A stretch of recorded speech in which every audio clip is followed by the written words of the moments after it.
Hey guys, tonight we're slipping into a world that's darker, dirtier, and honestly, way more complicated than you probably imagined. Because tonight, we're talking about medieval women, and not the sanitized princess in a tower versions. Nah, we're talking women who bled, ruled, seduced, healed, cursed, and occasionally stabbed their way through the Middle Ages.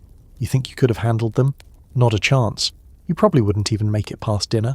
So before you get comfortable, take a moment to like the video and subscribe, but only if you genuinely enjoy what I do here. It helps more than you think, and I'd love to know what city you're watching from, and what time it is right now.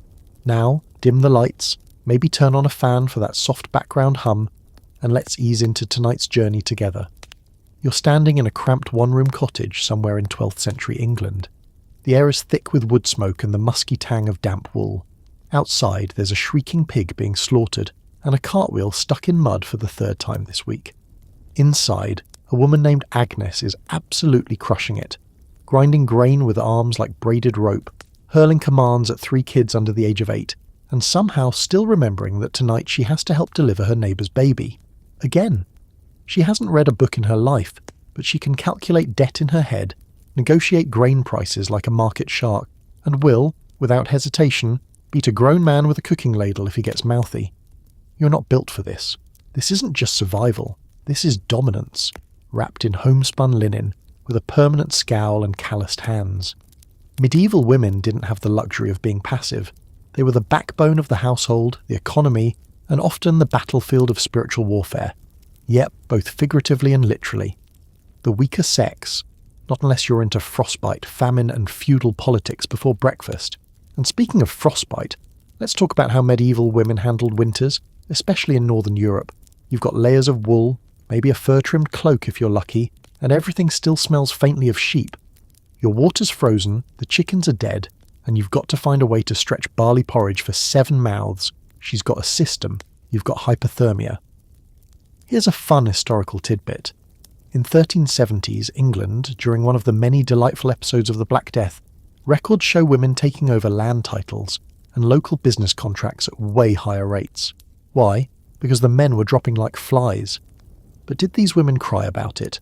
Nope. They became the de facto heads of households, merchants, brewers, and estate managers. Some of them even hired guards. Yeah, Agnes had goons. Now let's throw in a fringe fact for spice. There's a medieval French account of women training cats to deliver messages between houses. Real or exaggerated? Debated. But the idea that someone thought, you know who's reliable, Maurice the Tabby, tells you everything about how creatively unhinged women had to be just to operate under the radar of men who literally thought the uterus wandered around the body like a ghost. And of course, we've got our scholarly debate. How much power really did medieval women have? Some historians argue their influence is over-romanticized, suggesting we're projecting modern feminist ideals onto a society that was still rigidly patriarchal. Others push back, saying the fact that women's stories had to be erased so thoroughly proves they were more powerful than we admit. The truth's probably smeared somewhere in the middle, like yesterday's barley on the floor. So back to you. Let's say you wake up in medieval times, freshly isekai'd into a woman's body. Let's be honest, you're folding by noon. You can't even make sourdough from scratch, and now you're expected to salt meat, negotiate with the reeve, and not die of infection after childbirth. You don't even have Wi-Fi. And don't think noble women had it cushy. More on them later, but trust, corsets haven't even hit the scene yet, and they're already bleeding out on birthing chairs while their husbands joust with questionable aim and too much mead in their system. Medieval womanhood was one long, unskippable cutscene of managing pain, pressure, and poop buckets. But here's the twist. They weren't just surviving, they were scheming. In between the bread baking and the pig gutting, there were whispered alliances, secret amulets, and deals struck over fermented apple mash. You think Game of Thrones was original? Half those plot lines were borrowed from some chick named Matilda, who ran her own fort and poisoned 3 bishops. So tonight we're not mythologizing them, we're demythologizing you. You, with your ergonomic keyboard, oat milk lattes, and anxiety if I don't have my noise-cancelling headphones. Imagine being a woman who had to keep a dagger in her apron and a Latin prayer in her head just to survive Tuesday. Welcome to the world of medieval women, where the stakes were high, the men were confused, and the real power was hidden behind the person doing the laundry. You wake up early, like rooster screeching while it's still dark early, and you're already late. The fire's gone out, and the ashes are stone cold because no one kept it stoked overnight. You fumble in the dark trying to get it relit with fingers that are half frozen and smelling faintly of goat dung, and you suddenly hear it. Tiny footsteps, and then wailing. One of the kids just peed in the straw again. Welcome to peasant life. And no, you're not the man of the house. You're his wife, or daughter, or widowed aunt who stayed after your brother died of a chill, which was probably a rotting tooth. In this world, the weaker sex runs the damn show, at least behind the thatch curtain. Tonight we dive into how peasant women, who made up most of the medieval population, basically ruled the local world from inside their mud-walled, flea-ridden empires. You hear your name being shouted from outside. It's Geetha from 2 doors down. Her pig's gone missing again. You grab a club you carved yourself and a heel of hard cheese, because multitasking is survival. The road is muddy, your feet are soaked through your leather turn shoes, and it's barely sunrise. But guess what? You're not just some background NPC to your husband's quest to plough fields and avoid feudal taxes. You're the unofficial accountant, crop rotation planner, chicken doctor, nurse, midwife, fence mender, and tax negotiator. There's no stay-at-home mum label here, because no one stays at home unless they're dead or birthing, or both. Peasant women weren't educated in the scholarly sense, but don't mistake that for ignorance. They understood soil health, animal behaviour, herbal medicine, and when the bailiff was lying through his tooth, and when famine struck, which, spoiler alert, happened a lot, it was usually the women who rationed, traded, and got creative with stew recipes that included bark, thistles, and a prayer. A historical fact to chew on with your barley bread.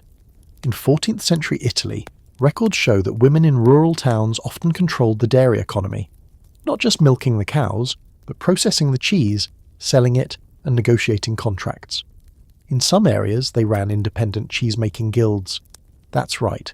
Peasant women, with no legal autonomy, were still managing microeconomies of salted curds and butterfat. You could say they ran on lactose and spite. Now for a delightfully weird fringe fact. Ever heard of scolding bridles? They were iron muzzle-like masks, often locked onto the heads of disruptive women in villages, aka the ones who talk too much or argue publicly. Horrific, yes. But here's the real kicker. Many records show these were used selectively, usually against women who were outspoken about local politics or called out church officials. So, basically, early medieval cancel culture with hardware. And scholars love to argue about whether peasant women were empowered or simply overburdened. On one hand, they had no legal rights over land, could be beaten by husbands with social approval, and had next to zero literacy. On the other hand, they functioned as heads of households when the men went to war, or jail, or died from accidentally inhaling too much grain dust. Some historians say this was accidental power. Others insist it was quietly strategic. After all, men might have held the titles, but women kept the family alive long enough for those titles to mean anything. Back in your borrowed medieval body, Geetha finds her pig. It was rooting around in the thatch pile again. You help her wrangle it, then return home just in time to see your youngest chewing on a charcoal chunk. You yank it out of his mouth and start kneading dough with your other hand. The eldest is already carrying water from the stream, a quarter-mile down a hill, because medieval childhood ends around age 6. That's when you're old enough to carry firewood, get married, or die of something tragic, usually involving manure and a poorly timed sneeze. Despite all this, the peasant woman was not some sad, oppressed figure trudging through life with a bent back and a tragic flute soundtrack. These women had jokes, rituals, sex lives, yes, with preferences, friendships, and a terrifying ability to multitask under pressure. Did they dream? Of course. Maybe not of Paris fashion or courtly romance, but of a new butter churn, a healthy lambing season, or just a day where no one pooped in the water bucket. You want to hear something wild? There are accounts of peasant women essentially running collective childcare exchanges. In villages with tightly packed homes, one woman would mind 6 or 7 toddlers, while the others harvested, foraged, or went to town to sell goods. That's medieval daycare, folks. Probably loud, definitely sticky, but weirdly community-focused in a way most modern neighbourhoods just aren't. Let's also talk about peasant fashion, because it's not all burlap sacks and mud-stained tunics. These women cared. They embroidered when they had time, they wore colours when they could afford dye, and some even curled their hair with heated rods made from pokers. Seriously, a hot stick, a twist of damp hair, and a prayer to St. Veronica. And yes, they had saints for everything. St. Margaret for childbirth, St. Zita for housework, St. Fiacre for hemorrhoids, because squatting over wet dirt all day takes its toll. These saints weren't abstract. People spoke to them like distant cousins who might send help if you lit enough candles or didn't cuss for 3 days. So, after a long day of child wrangling, dung collecting, bread baking, animal feeding and dispute resolving, you finally settle near the hearth. Your husband grunts something about aching joints and eats the stew without a thank you. You let him think he's in charge. Tomorrow you'll fix the roof, settle a dispute over stolen turnips, and probably deliver Githa's next baby. No one will write your name in a book, but 5 generations from now, your great-granddaughter might inherit the same land you fought to keep when the local lord tried to raise taxes again. And if you think your modern self could handle that, please. You'd cry the first time someone handed you a sack of wet wool and said, "Scour this in lye and don't die of lung rot."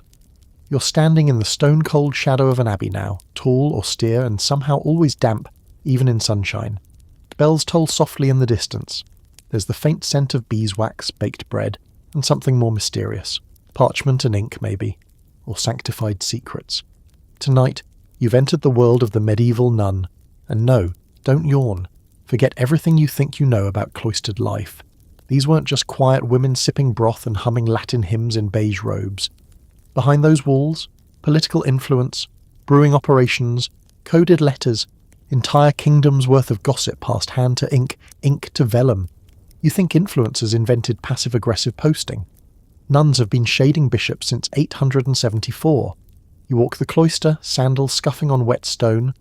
A woman named Sister Agnes, different Agnes, don't worry, passes you silently with a jug of ale. She brews it herself. The abbey turns a modest profit selling it to the local villagers. Surprise, nuns were some of the best craft brewers in Europe. Sister Agnes has a steady hand and a better fermentation schedule than half the dudes in modern craft beer forums. Let's talk about why women chose the veil in the first place. Sure, some were deeply devout. Others? Less spiritual calling, more, Dad couldn't afford a dowry, so congratulations, you're married to Jesus now. Still others chose it as a strategic move to avoid marriage altogether and carve out a life with more autonomy. Inside a convent, a woman might learn to read, manage land, and even hold a position of power, like abbess, a role more CEO than saint. Historical fact check.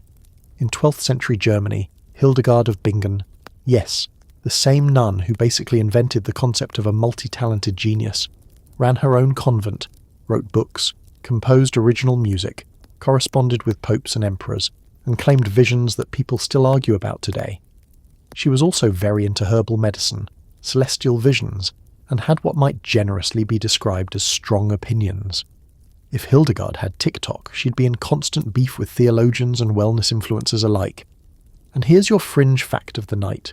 Some convents had pet squirrels. Yep. Monastic life could be lonely, so pets, cats, birds, and apparently the occasional squirrel were sometimes kept by the nuns.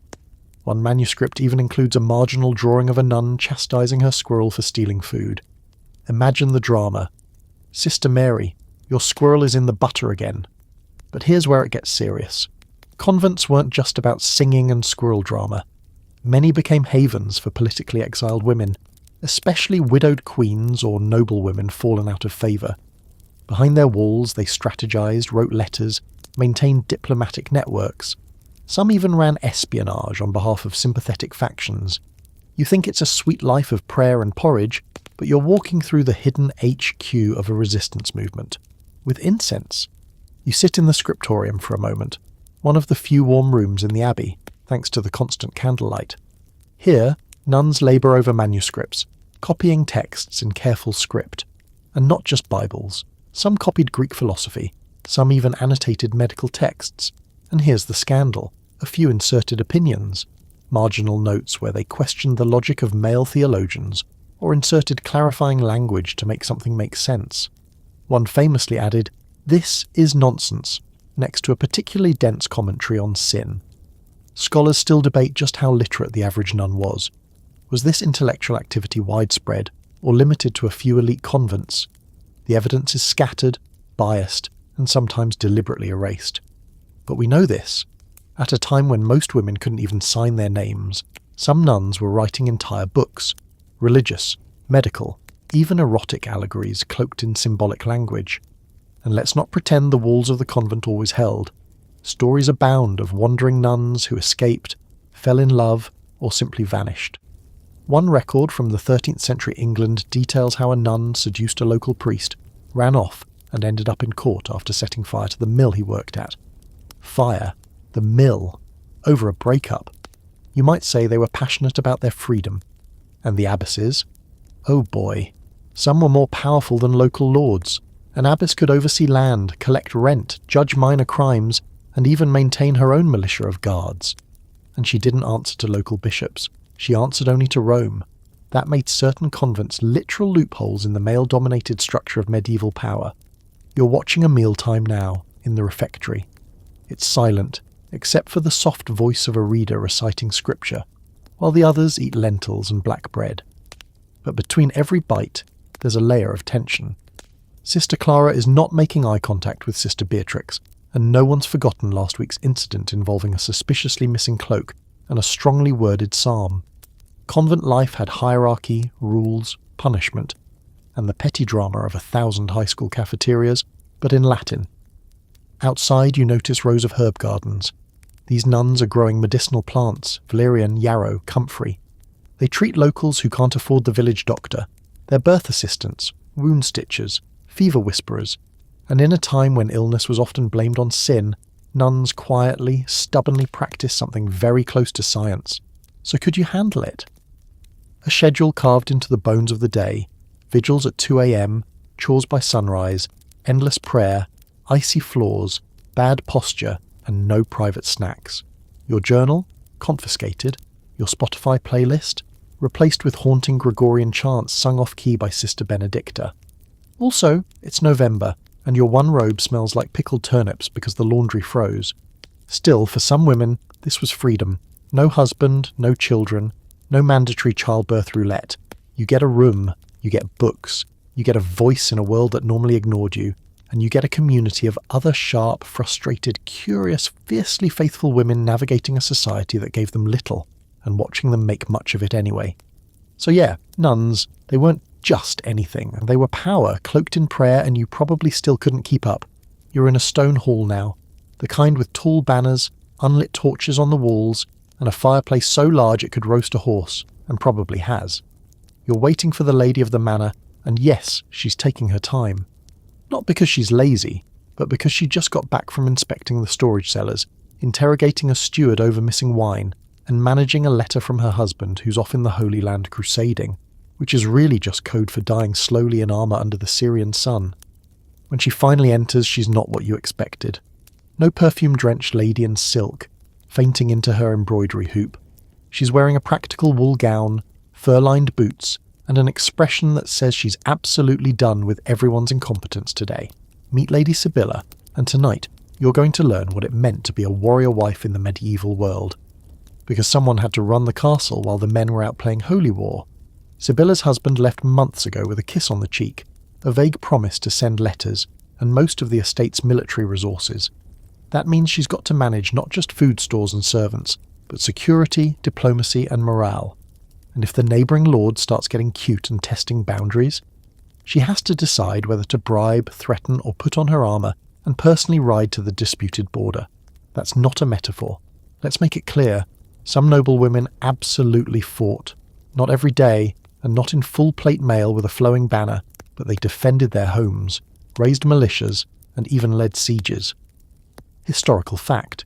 During the anarchy in 12th century England, a noblewoman named Nicola de la Haye personally commanded the defence of Lincoln Castle twice, and held it for King John when everyone else bailed. The king even made her sheriff. Let me repeat, sheriff. In 1216, she outranked most men in the county. Good luck telling her to smile more. And now for a lovely fringe detail, some noblewomen kept falcons, not just as status symbols, but as literal hunting partners. Lady Sibylla? She's got 3. She trained them herself. Her favourite, of course, only responds to her and once bit a monk who tried to bless it. These birds were more than pets. They were extensions of power, symbols of control, discipline, elegance and razor-sharp instinct. Basically, like their owners, but with better talons. Sibylla also oversees justice on her land. That means she holds court, hears complaints, and punishes crimes. You watch her calmly sentence a thief to public penance, then later quietly send food to his starving family. She's not cruel. She's calculating. Her job is to keep the wheels turning, and sometimes that means playing judge, mother, landlord, priestess, and diplomat all in the same morning. And did I mention she reads? Latin, French, some Greek. She's got manuscripts of herbal medicine, psalters, and even a naughty romance or two tucked into her solar. She's written exactly 6 letters to her husband, each one perfectly composed, politically neutral, and subtly reminding him that she's the reason their estate hasn't crumbled into bankruptcy. Which brings us to the open, scholarly debate of the evening. How much actual military power did women like Sibylla have? Some argue that noble women held down the fort, but didn't truly command troops or make war decisions. Others point to documented cases, like Matilda of Tuscany riding into battle or the Countess of Montfort donning armour and rallying troops during the Breton War of Succession. The truth is messy, like everything medieval. Women weren't knights, officially, but they sure as hell weren't waiting around for one to save them either. You watch Lady Sibylla drill her guards in the courtyard. She points out sloppy footwork, corrects arrow technique, and makes a few of them redo laps around the moat because they were late. The men grumble, but none challenge her. She's got the title, she's got the trust of the household, and she's got a crossbow with her initials carved into the stock, custom gift from her father. Evenings in the manor aren't candlelit leisure. She's at her desk calculating crop yield estimates, writing coded letters, and reading reports about whether the serfs are plotting again. They're always plotting a little. That's just peasant flavour. But here's the kicker. The people? They respect her. Most of them. Not because she's pretty or well-born, but because she delivers. She makes sure there's food, repairs after storms, fairness and justice, and the occasional feast day. A good lady can make or break an estate. A bad one? Riots, famine, or fire. Possibly all 3. So now let's put you in her boots. Your husband's gone. Your brother wants to seize your land. You just found out one of the kitchen boys is a spy for a rival noble. And your favourite falcon is sick. Also, your seamstress is weeping because her cousin was accused of heresy. You've got to navigate church politics, local feuds, weather disasters, and a 15-year-old son who thinks he knows how to sword fight because he watched 2 squires spar once. And oh, here comes a messenger. Your husband's dead. Or maybe not. The letter's torn and stained. You have to decide. Remarry. Take over officially, or wait and risk everything falling to pieces in legal limbo. There's no good option, only the best bad one, and you still think you could handle medieval women. You'd last 6 hours in Lady Sibylla's world before sobbing into the rushes, because your hair oil ran out, and you can't stop the sheep from breaking the fence. Meanwhile, she's casually planning a winter storage strategy that could feed 200 people through a siege. So go ahead, pour another glass of oat milk. She'll be over here, wearing a fur-trimmed cloak made from animals she commissioned herself, writing a letter that will change the future of her lands, and possibly the kingdom. You're in a smoky little room now, no castle tapestries, no church bells ringing. Just a low ceiling, a crooked wooden table and jars. Dozens of them, filled with roots, powders, dried berries, and things you don't even want to look at too closely. There's a smell, sharp, earthy, vaguely like vinegar and death. In the corner, a woman is hunched over a bundle of rags, whispering to a baby that isn't breathing quite right. Meet the local healer, or if you're feeling dramatic, or church-sanctioned, you might call her a wise woman, or a midwife, or a heretic. Tonight you're stepping into the barely regulated, wildly chaotic, and sometimes deeply feared world of lady doctors, sort of. The woman tending to the baby. That's Maren. She's seen this before. A breech birth, lungs slow to inflate. She knows how to swing the baby gently by its ankles, how to thump the tiny chest with 2 fingers, how to make a tea from crushed fennel seeds and murky spring water that may or may not do anything. She doesn't just know it, she feels it, in that intuitive way that comes from watching hundreds of births, dozens of deaths, and a handful of small miracles.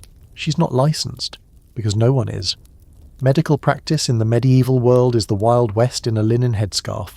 If you're rich, you get a male physician trained in ancient texts, more likely to recite Galen than actually cure you.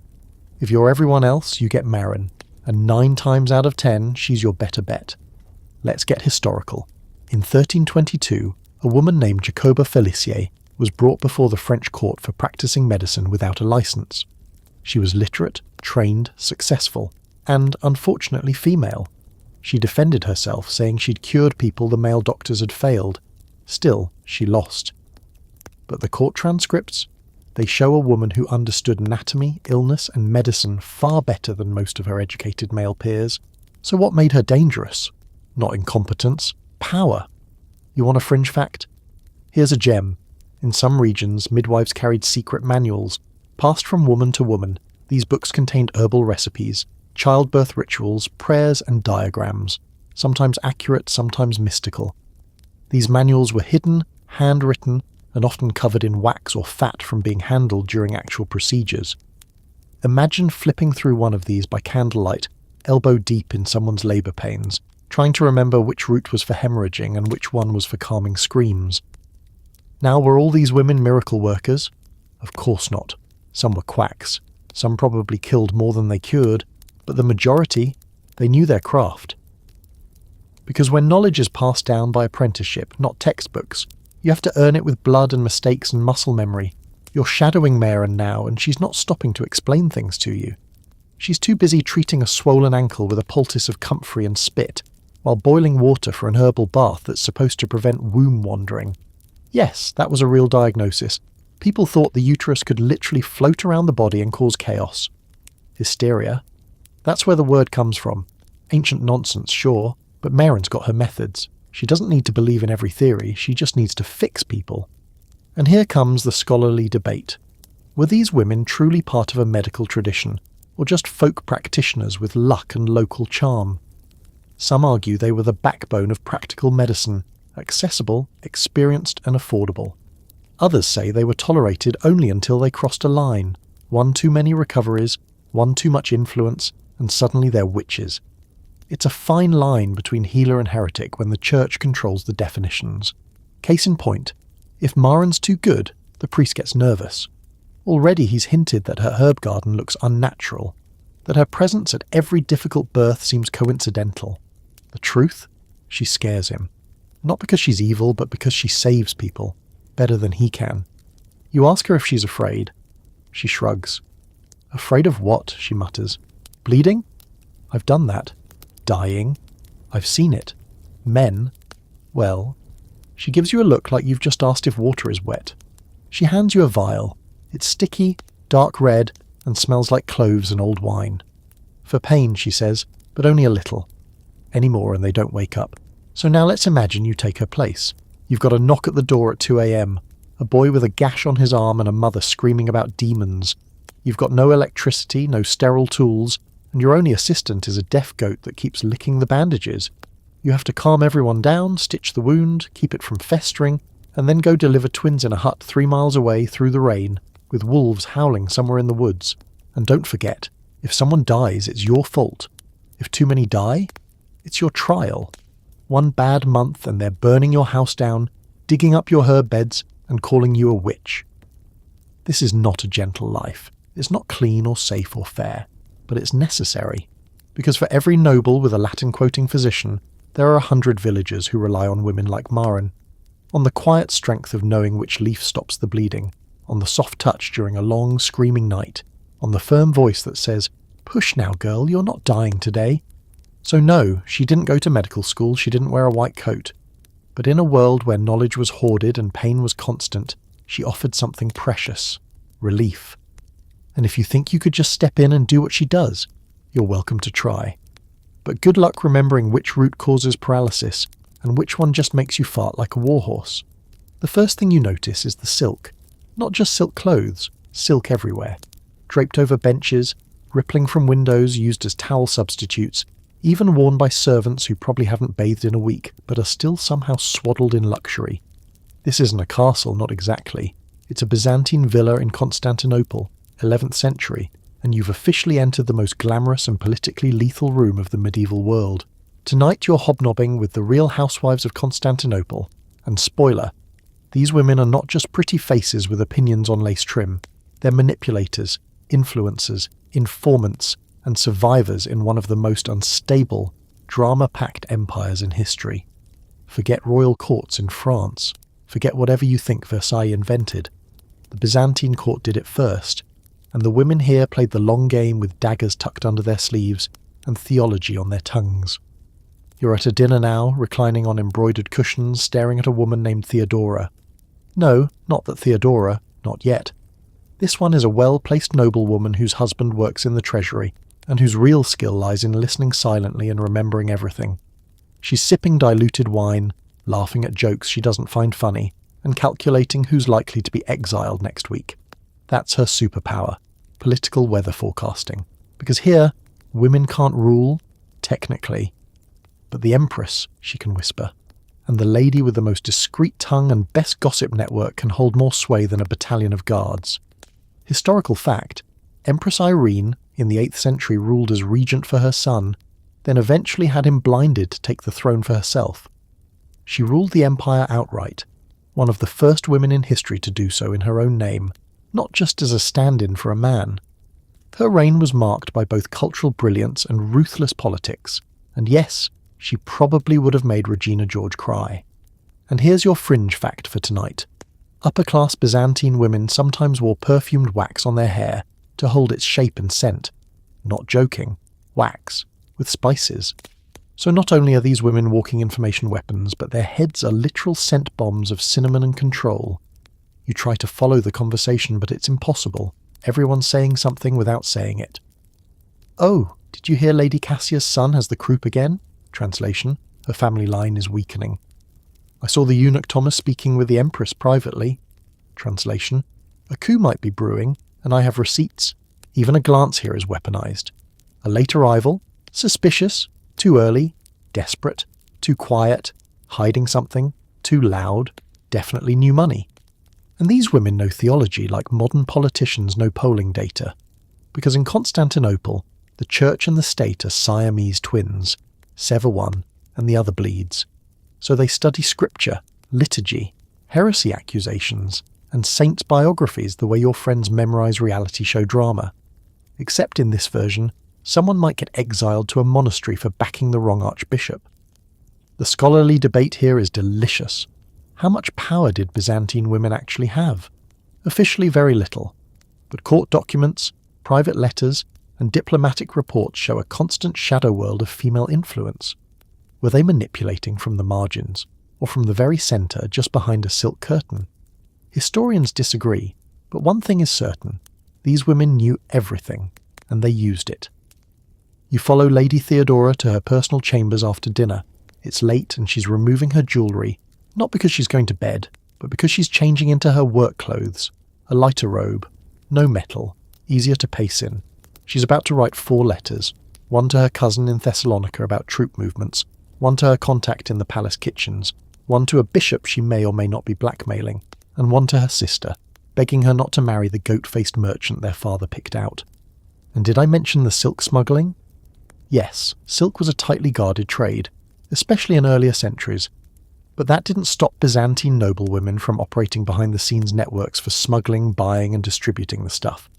Some even ran semi-illegal textile operations out of their estates, bringing in fortunes and undercutting state monopolies. Imagine running an Etsy empire that could get you executed. That's their vibe. You want to survive in this world? Then forget brute strength. Forget battlefield courage.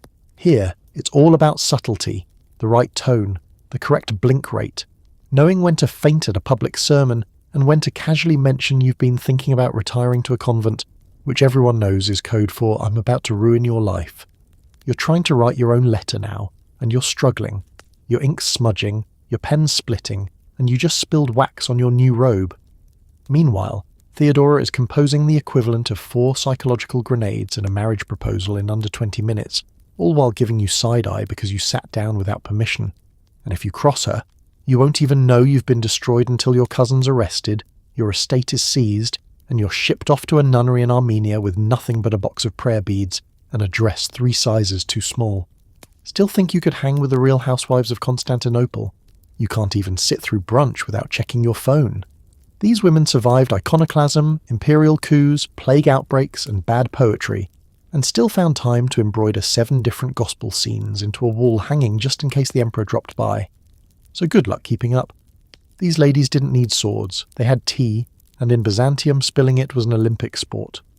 You're in a quiet chamber now, lit by a single beeswax candle and the faint silver of moonlight filtering through a lattice window.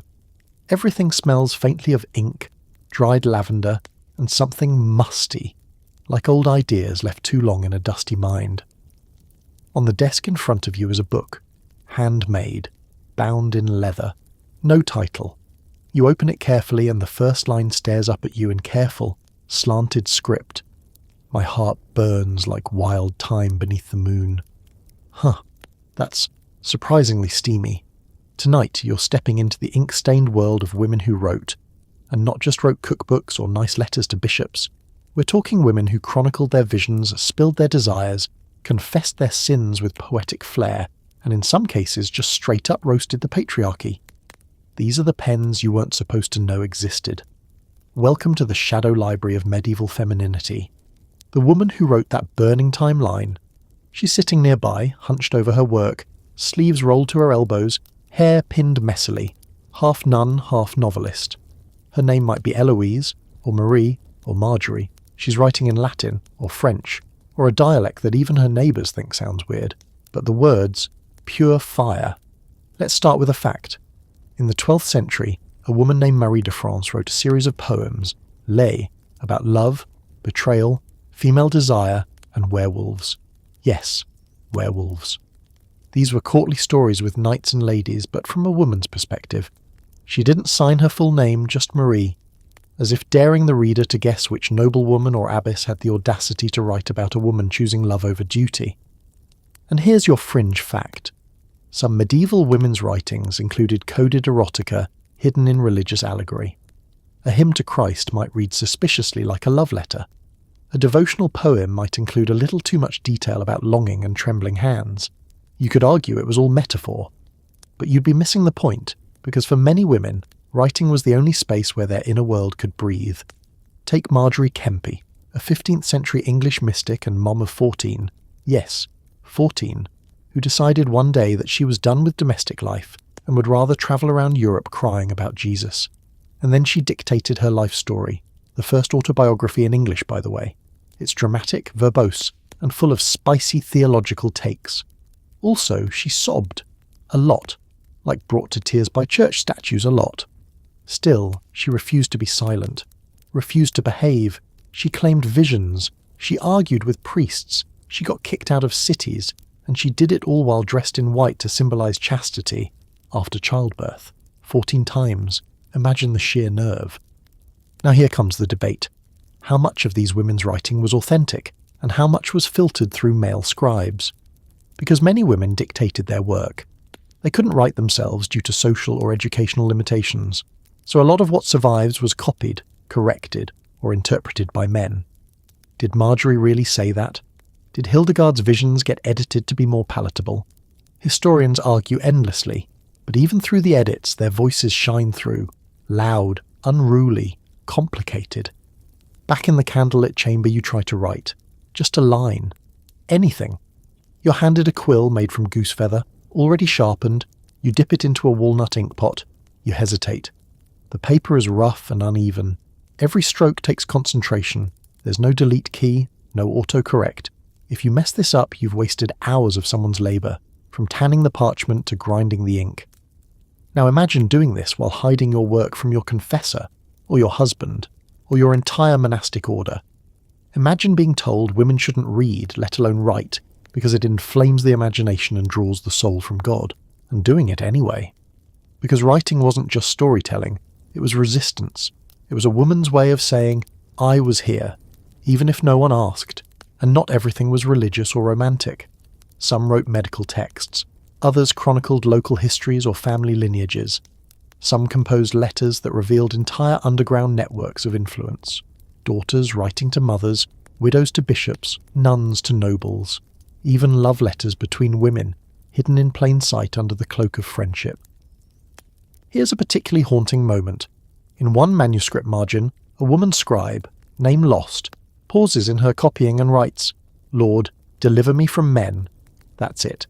One line, no context, no punctuation, just raw frustration scratched into the border of a holy book, preserved for centuries. And don't forget about song. Medieval women composed music too. Hildegard of Bingen, yes, her again, wrote entire symphonic-style chants. Other songs were passed orally, work songs, birthing chants, love ballads too risky to write down. Most are lost, but a few scraps survive. Melodies and lyrics about longing, about storms at sea, about waiting for someone who never comes home. So here's the real challenge. Could you have done it? Not just write. Write when told not to. Write when it meant punishment. Write while illiterate and having to trust someone else to ink your truth. Write while pregnant. Write while fasting. Write while hiding. Write in metaphor because plain speech could get you executed. Write in code, in prayer, in longing. And write knowing most of what you make will be burned, buried, or corrected into something unrecognizable. If you can do that, maybe, just maybe, you could have handled these women. But for now, you're just a visitor in the library they built in silence and fragments. Be careful with the pages. They bled for them. You're standing in a bustling village square now, probably 13th century England or maybe somewhere along the Rhine, and the noise is something. Chickens, horses, barking dogs, barking people. A child is crying near a stack of turnips. A man is trying to sell boots that are clearly falling apart. But it's not chaos, it's commerce. Organised, messy, very loud commerce. And at the centre of it all, women, not leaning shyly behind stalls, not waiting for husbands to do the talking. No, these women are market bosses. And tonight, you're about to learn how they ran medieval microeconomies with the precision of a hedge fund manager and the attitude of a Black Friday shopper who skipped breakfast. The first one you meet is called Beata. She's standing behind a stall covered in wedges of cheese, so pungent they're practically yelling at you. Beata's hands are dusted with flour, her sleeves are rolled up, and she's currently arguing with a fishmonger about who gets the corner spot next week. It's not a fight exactly. More like a high-speed verbal duel between two people who know exactly how many coppers changed hands last Thursday, and who just lost 3 eels to a sneaky cat. Beata is a widow, which in this world means freedom. Without a husband to represent her legally, she's a property owner, a business operator, and a certified neighbourhood powerhouse. Widows had a weird kind of social flexibility. Mourned in public, but left alone enough in private to get things done. Historical fact. In 14th century Paris, over a quarter of market stalls were operated by women. Many of them were widows or single women who specialised in everything from baked goods to textiles to live poultry. Some even banded together to form proto-guilds, not quite official, but respected enough that you didn't want to cross them unless you enjoyed having your bread mysteriously undersalted by every baker in town. And here comes your fringe fact. Some towns had official gossip benches real thing, designated public spots where women gathered to talk, share news, and sometimes settle disputes. These benches weren't just idle social zones, they were information hubs. Want to know who's been stealing eggs? Who's hiding a lover in the grain shed? Or whose goat mysteriously wandered into someone else's yard? You'd better sit down, keep your ears open, and maybe bring a pastry offering. You follow Beata as she moves through the market like a queen among subjects. She barters with the miller, scolds a butcher for shortchanging an elderly customer, and somehow keeps track of every sale she's made since dawn. No iPad, no calculator, just her head, her hands, and a ledger carved into memory. You try bartering yourself. It does not go well. You overpay for a questionable apple, nearly insult a spice vendor by suggesting her saffron might be fake. It's not, and now you're banned from her. Stall, and you spend 10 minutes arguing with a man about the price of eggs before realising he's just there to watch the commotion. And here's the scholarly debate. Were these women truly empowered by the market or just tolerated within it? Some argue the marketplace was the one space where women had visible autonomy and actual economic influence. Others claim it was only temporary, permitted because it didn't challenge male power in the important spaces like politics or law. But records show fines, contracts, and complaints filed by women against men, sometimes won. That's not nothing. In Beata's world, reputation is currency. She's not just selling cheese, she's selling trust. People know her story, know she once beat a tax collector with a broomstick because he tried to seize her stall without a warrant. True story. There were witnesses. He limped for a week. She's also a bit of a fixer. When two women get into a spat over a borrowed dress that never got returned, because the borrower, in fairness, did vomit on it, Beata steps in. She negotiates a replacement tunic, throws in a discount on next week's butter, and sends them both away with a warning not to let petty threads ruin market day. Her words, not mine. Don't get the idea that it's all sunshine and honey cakes, though. Market life is brutal. Weather destroys inventory. Rats eat profits. Clergy occasionally walk through muttering about sin and feminine deceit. Male competitors undercut prices or spread rumours. And don't forget the taxmen, always sniffing around, always suspicious of a woman doing too well without a man attached. Beata doesn't care. She pays her dues. She knows the rules. And when the rules don't serve her, she rewrites them quietly in the mud with a well-placed bribe or a favour owed. That's how real power works here. And yes, she gossips. Of course she does. But don't mistake gossip for triviality. Gossip is intelligence, soft power. It's knowing who's angry, who's ill, who's having an affair with the priest, and when the next grain shipment's arriving early. It's the information economy, and Beata is Jeff Bezos with a rolling pin. You watch as she packs up at the end of the day, coins tucked into a hidden pouch, leftover cheese divided into portions, some for the poor, some for bargaining, some for her supper. She checks on an elderly neighbour, leaves a sack of firewood at the door of a sick friend, and casually redirects two drunk teenagers away from the candle merchant before they burn down half the village. And all this while your legs are aching, your shoes are soaked, and you've somehow ended up with a sack of leeks you don't remember buying. Could you do it? Could you build a business with no startup capital, no legal protection, and no social safety net, and still manage to turn a profit and know everyone's secrets? Could you memorise prices, know which cheese is from which goat, who watered down their mead, and which local lord's wife is definitely not staying faithful, and do it all while breastfeeding a child and managing 3 apprentices? Didn't think so. Market women weren't background characters. They were the beating heart of medieval commerce. And Beata? She'd out-negotiate you before sunrise and have you accidentally working her stall by lunch. Better luck next market day. It's late. Windy. You're on the edge of a village near the woods. The kind of place where people don't just whisper about wolves. They whisper about women too. The kind who live alone. The kind who know too much. The kind who don't cry when their husbands die. Welcome to the murky, mud-caked, torch-lit world of witches or widows. Because sometimes it's hard to tell the difference, and sometimes no one really wants to. Tonight you're visiting a woman named Alce, 60-something, lives on the edge of town, no children left, husband long dead, owns 3 goats, 2 angry geese, and an herb garden suspiciously better than anyone else's. She didn't do anything wrong exactly, but she's a little too sharp, a little too healthy, and her neighbours swear their baby got colic right after she touched it. Coincidence, or something darker? Let's start with a historical fact. In 1324, a wealthy Irish woman named Alice Keistler was accused of witchcraft, specifically of using sorcery to kill her husbands. Plural. She had 4. 1 died mysteriously. 1 had visions. 1 wasted away. Local clergy decided this wasn't bad luck. It was obviously demonic influence. Alice was tried. But here's the twist. She escaped. Her maid took the fall, literally, was flogged and burned. Alice fled the country and was never seen again. Legend says she left behind gold and a cat. Now back to Alce. She's not rich, she's not powerful, but she's visible. And in the medieval world, a woman who's visible, unmarried, and not properly sad, that's a problem. There's a fringe fact here that makes your skin itch. In some regions, people believed a widow could curse a cow's milk just by looking at it wrong.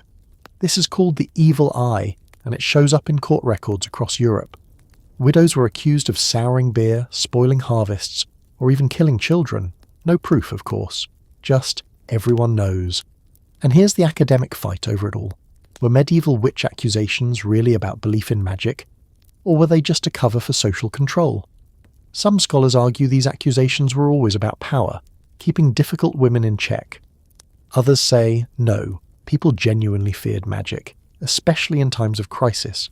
But maybe it's both. Maybe it's easier to believe someone's a witch than admit your crops failed because you forgot to rotate them. You walk with Alce through her garden. She shows you rue, yarrow, mugwort. She tells you which herbs stop bleeding and which ones help with men problems, said with a wink. You ask if she's afraid of being accused, she shrugs. They already think it. Might as well earn it. That's the thing about women like Ulse. They've already lost everything the world tells them they need. Husband, children, social status. What's left is freedom. The most terrifying thing a medieval woman could have. And don't get it twisted. Witch trials weren't just about dark magic and pointy hats. In many cases, they were about property. A widow owned land her late husband left behind. Suddenly she's in court. A healer was doing better business than the male barber surgeon down the road. Oh look, she's got a devil mark on her shoulder. People wanted these women silenced, exiled, or gone. Not because of demons, but because of inconvenience. Also lets you sit by her fire. It's warm. She offers you soup made from questionable roots and something that smells like wild garlic. You're nervous, but you eat it. Because she looks at you like she will be offended. The soup is weirdly good. You feel your toes again. Then she pulls out her charms. Small fabric pouches. Animal bones. Knotted strings. Are they magic? Protection spells? Psychological tricks? Who knows? But someone once buried one of these under a lord's threshold, and when he tripped and broke his leg, the woman who made it was dragged through the streets. Because here's the real nightmare.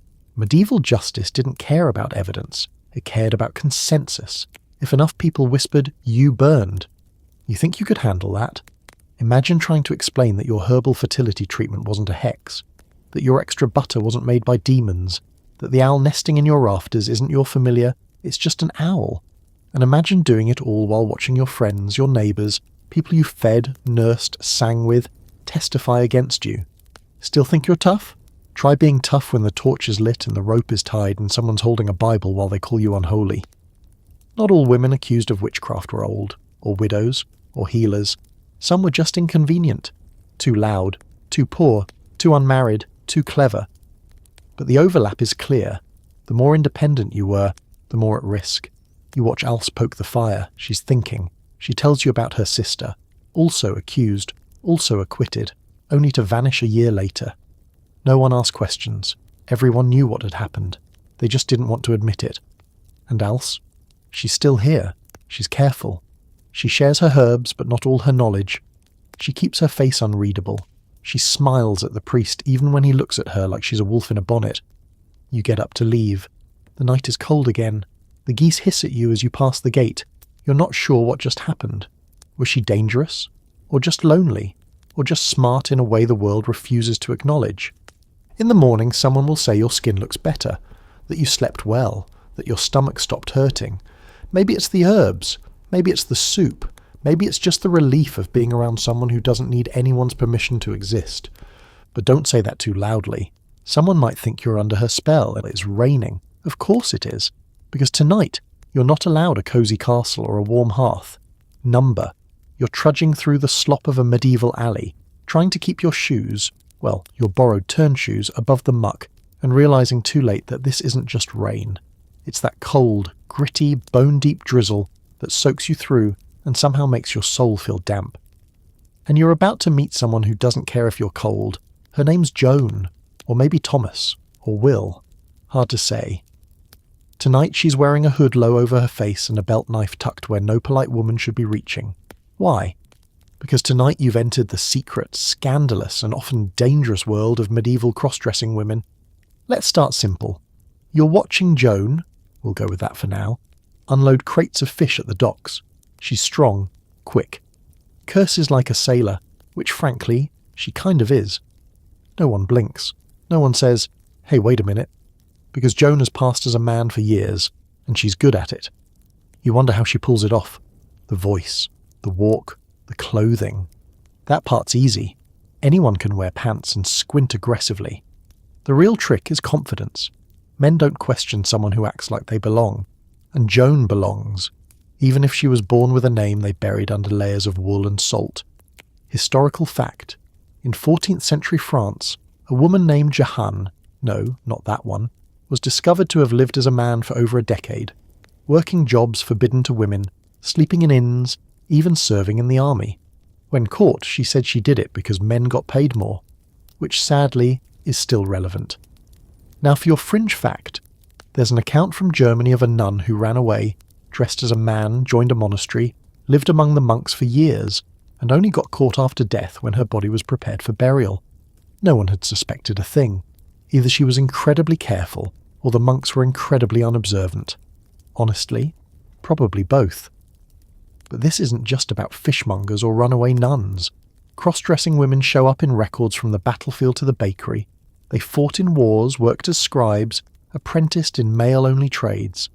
Some passed for years, others got caught within days and ended up in court, where the punishments range from public penance to execution, depending on how threatened people felt that day. Which brings us to the juicy debate. Why did these women do it? Was it about survival? Economics? Identity? Love? Scholars argue endlessly. Some say it was purely practical. Women needed access to male jobs, travel and protection. Others say it was about gender itself, early expressions of what we might now call trans identity. But the records are murky. The women rarely got to tell their own stories. Usually we hear about them through court transcripts, filtered through shame, punishment, and the sound of men gasping dramatically. You follow Joan down the alley into a cramped tavern. She blends in, orders ale, plays dice, swears at someone who steps on her foot. She doesn't flirt, doesn't draw attention, but she watches everything. You ask how long she's been doing this. She shrugs. Since I was 12. You ask why.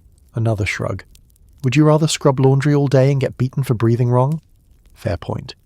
And then, under her breath, she adds, besides, I like it this way. Not for the power, not for the disguise, just for the space, the room to move, to exist without someone assigning her a script. And don't get the idea that it was all one-sided. Some women cross-dressed not just to pass as men, but to live alongside them as equals, as comrades, as lovers. There are stories, scandalous, tender, whispered in confessions, of women who lived as men and fell in love with women. Were they pretending, or were they simply finding a shape they could finally breathe inside? And on the flip side, there were men who dressed as women, though they were often punished far more harshly. Patriarchy doesn't just fear gender defiance. It hates when men voluntarily step off their pedestal. Joan finishes her ale and heads out again. She disappears into the fog, shoulders hunched, boots silent. You wonder if she'll get caught. If someone will one day point and say, wait a minute, she. But even if they do, what will they find? A criminal? A liar? Or just someone who refused to be boxed in by a world with no room for outliers? Let's be honest, you probably couldn't do what Joan does. Not just the fish hauling or the army fighting, but the constant vigilance, the exhaustion of passing, the fear that one bad cough or too loose belt will unravel your entire life. And yet, she does it, day after day, for freedom, for safety, for a life that feels more hers than anything her birth name offered. And what happens if she gets caught? Well, if she's lucky, public humiliation, a shaved head, a parade through town with a sign that says deceiver. If she's unlucky, prison, death. Worse, still think she's doing this for attention? You try walking a mile in her boots, wet, muddy, cracked at the heel, and then tell me she's not brave. The real crime here isn't what Joan's doing. It's the world that gave her no better option. You're in a throne room now. Big one. Cold. Marble floors. High arches. Banners that cost more than your annual oat milk budget. And at the centre, sitting not quite still with a look that says, I'm about to end a bloodline, is a woman wearing a crown that doesn't sit delicately on her head. It perches, like it's trying to stay out of the way of her thoughts. Tonight, you're face to face with the elite tier of power, queens who didn't ask nicely. These are not your bedtime story queens who smile, wave and die of something tragic just before the plot gets interesting. These are the queens who led armies, plotted takeovers, stabbed their enemies with hairpins, or hired someone else to do it. You think being a queen was a cushy life of fancy gowns and occasional court appearances? No, honey. It was war, just in better lighting. Let's start with Eleanor of Aquitaine. Yes, the one you've vaguely heard of. Yes, she was beautiful and scandalous, and lived a very long time, but she was also ridiculously powerful. She inherited one of the largest territories in France, married 2 kings, first France, then England, Flex, joined a crusade, got arrested by her own husband, and still came back to rule as regent for her son, Richard the Lionheart, while he was off stabbing people in the Holy Land. Historical fact. While Eleanor was ruling in Richard's absence, she raised armies, negotiated ransoms, and kept the English crown functioning through revolts, betrayal, and papal whining. This woman was not hosting tea parties. She was running the damn show. And fringe fact, Eleanor once allegedly rode into battle in full armour during the Second Crusade. Some accounts say she led a troop of women dressed as Amazons. Is it 100% verified? Number. Is it exactly the kind of chaotic, try-me energy she radiated? Absolutely. You're standing before a different queen now. Isabella of France, often called the she-wolf of France, which, honestly, feels like both an insult and a compliment. She married Edward II of England, who preferred the company of his male favourites. While Isabella was out here producing heirs, her husband was handing power and royal favours to a guy named Piers Gaveston, and then later Hugh Despenser, whose name still makes English historians twitch. Isabella didn't pout. She didn't sigh sadly and fade into the tapestry. She raised an army. With the help of her lover, Roger Mortimer, she invaded England in 1326, overthrew her husband, forced him to abdicate, and ruled as regent for her son, Edward III. Oh, and Edward II may or may not have died in prison under questionable circumstances. Do not underestimate a woman who has had enough. And that's the theme here. These queens weren't acting out of ambition alone. They were acting because they were ignored, insulted, used as pawns, or straight up endangered. And when the system failed them, they burned the system down while looking fantastic. Let's talk about the scholar fight of the night. Were these women exceptions or products of their time? Some argue that women like Eleanor and Isabella were freak anomalies, lucky to be born noble, educated, and bold enough to seize power. Others argue the opposite, that many women had the capability, but only a few had the opportunity, or the right cocktail of desperation and influence to break through. Either way, their stories survive because they left footprints in marble. And speaking of marble, you look down and realise you're standing in front of a lesser-known figure, Queen Tamar of Georgia. Bet you didn't see that one coming. Tamar ruled in the 12th century, not as a queen consort, but as a king, official title. She led military campaigns, crushed revolts, and turned Georgia into a regional powerhouse. She was so revered, people started writing hymns about her. Imagine ruling so hard you become your own genre. You try to imagine yourself in their shoes, or boots, or battle sandals. Could you walk into a room full of male nobles, all convinced they know better, and bend them to your will with nothing but words, titles, and strategically terrifying eye contact? Because these women didn't fight with swords most of the time. They fought with strategy, with marriage alliances, with calculated mercy, with letters that said one thing and implied 5 others. Every move was chess, with the occasional poison cup. You watch as Queen Isabella walks past you in the throne room. She doesn't stop, doesn't nod, doesn't acknowledge you at all. You are beneath her notice. Not in a cruel way, but in the way that someone used to commanding armies can't be bothered by someone still figuring out how to pronounce Aquitaine. Here's something else. Most of these queens were mothers, which meant juggling politics while pregnant, negotiating treaties while leaking milk, hiding blades while wearing silk. Medieval motherhood was already brutal. Imagine doing it while running a kingdom and dodging assassination attempts. You panic when your inbox hits 30 unread messages. They juggled national crises with one hand and teething toddlers in the other. Don't forget Blanche of Castile. She ruled France as regent while her son Louis IX was a minor, and then again while he was off crusading. She suppressed rebellions, managed finances, and held court so efficiently that even her enemies had to respect her. She didn't need armour. She had administrative talent sharper than most swords, and she didn't ask to rule. She did it. Still think you could handle a medieval queen? You couldn't even sit in their throne without a trained advisor whispering, "Stop slouching and don't offend the ambassador." You'd wilt at the first cold stare from an archbishop. These women lived on a razor's edge of diplomacy and bloodshed, and thrived. And when the historians came calling centuries later, most of their power plays were brushed aside, rewritten, softened. Oh, she was guided by her advisors. She ruled in her son's name. She was lucky. No, she was terrifying, brilliant, and you were smart to move out of her way. You're standing in the middle of a battlefield, not a Hollywood-style one, no wide-angle hero shots or dramatic lighting. This is real mud, real blood, and real terror. The air smells like iron, smoke, and unwashed humans who've been wearing armour for way too long. Men are shouting, Horses are screaming. A banner falls to the ground and gets immediately trampled by a pair of panicking foot soldiers. And at the centre of this storm, dust-covered, eyes burning with something halfway between fury and divine inspiration, is a girl holding a banner.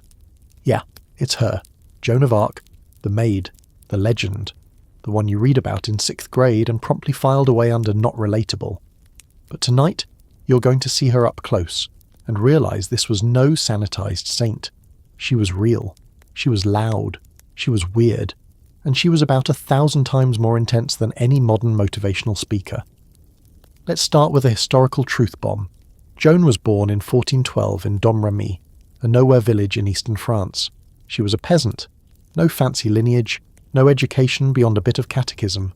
But at 13 she started hearing voices. St. Michael, St. Catherine, St. Margaret. They told her she had a job. Save France. Did she panic? Cry? Become a nun? Nope. She suited up. By 16 she'd convinced a local noble to escort her to the royal court. By 17 she was standing in front of Charles VII, king in theory but crownless in practice, and telling him, "Let me lead your army." Pause. Imagine being a peasant girl with zero military experience, walking into a royal court packed with generals, priests and nobles, and saying, "Give me command." That's not confidence. That's delusion backed by divine fire. And here's your fringe fact for tonight. Joan didn't just wear armour, she designed it. Custom fitted, lightweight for mobility, reinforced at the shoulders, and yes, she wore it over her male clothing, which was later used as evidence of heresy. Apparently dressing for survival was spiritually suspicious. Let's talk about the real Joan. She didn't fight with a sword, mostly. Her weapon was a banner, white silk, painted with images of God and angels. She rode into battle waving it, rallying troops who were starving, demoralised, and half-convinced France was toast. Somehow she made them believe again. She broke sieges, inspired victories, got shot in the shoulder and kept going. At Orléans, she literally jumped into a moat to help lead an assault on the city. That wasn't a metaphor. She jumped into a moat, in full armour, and the scholarly fight. It's not about whether she was real. We've got the documents. It's about what to do with her. Was she a holy visionary or a political pawn? Was she truly inspired or mentally ill? Was she a proto-feminist or just a convenient lightning rod for French nationalism? Everyone wants to claim her, mould her, sanitize her. But the truth is, Joan of Arc doesn't fit. She doesn't behave. She didn't then, and she doesn't now. You follow her after the battle. Her armour is dented, her hands are bleeding, and she's crying. Not because she's scared, but because men died under her watch, and she hates that. She's 17, and she's leading thousands of soldiers into a meat grinder, and she takes it personally every single time. And yet, she keeps going, keeps pushing Charles to get crowned, keeps demanding that France stop waiting and act. She's not interested in glory. She wants victory, divine will, peace, even, though she's surrounded by men who would rather see her fail quietly than win loudly. Let's be honest, you wouldn't last a week in her boots, not just because of the violence, but because of the scrutiny. Every move she made was watched, judged, twisted. She had to be pure, but not too pure, brave, but not threatening, devout, but not inconvenient, and every time she succeeded, someone whispered that she was unnatural. Eventually they stopped whispering. She was captured in 1430, betrayed by allies who found her too dangerous to keep around. The English put her on trial, 70 counts of heresy. Cross-dressing was one of the big ones. Also, listening to voices, claiming God talked to her without male supervision. Unthinkable. At her trial, she held her own, outwitted her interrogators, refused to back down.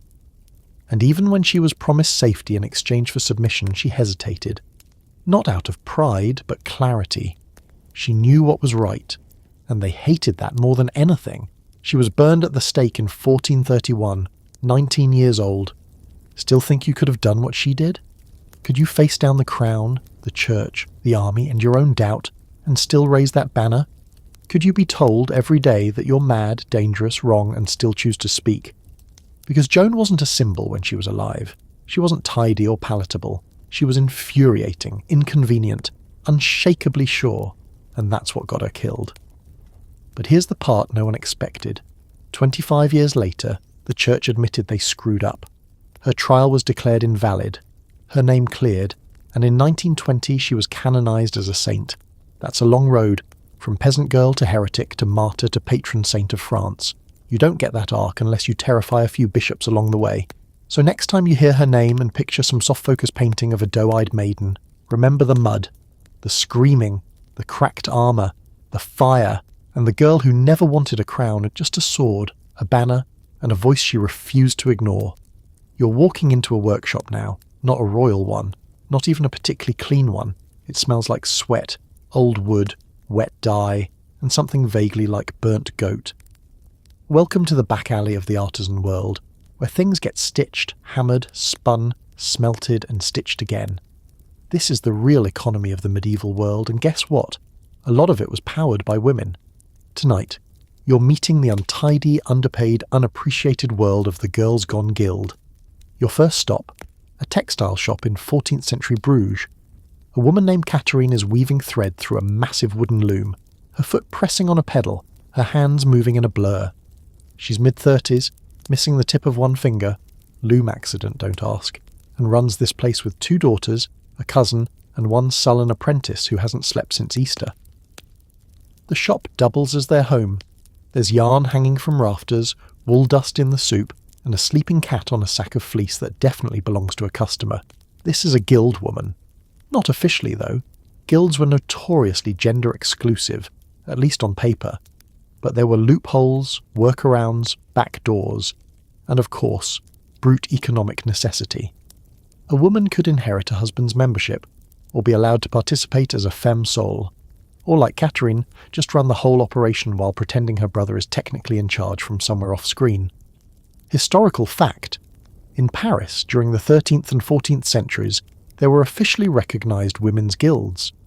Female silk workers, seamstresses, glove makers, and bakers banded together in professional associations with rules, standards, and even representation in civic affairs. Some even ran training programs and exams. Yes, medieval job interviews, likely with more bloodletting. Your fringe fact tonight is a delight. There was a group of female girdle makers in London who, for a brief glorious window, monopolised belt production. You read that right. Medieval belt girls. These women weren't just sewing, they were working metal, threading jewels, and setting fashion standards. And when the city tried to shut them down in favour of their male competitors, they filed a formal protest, in writing, with receipts. So now you're watching Catherine do her thing. She's not just weaving fabric, she's negotiating. She's managing supply chains. She's bartering for dye, haggling over wool prices, checking that her daughters haven't swapped the blue thread for the cheaper green, again, and reminding the apprentice that if he spills the cochineal one more time, he's being fed to the chickens. Let's get into the guild politics. Most male guilds didn't technically forbid women. They just made the requirements impossible. You must train under a master, who won't take female students, complete a journeyman tour, impossible if you can't travel safely, and pay dues, with money you're not allowed to earn. Classic gatekeeping. So women formed parallel systems, informal guilds, family businesses, widow-run operations.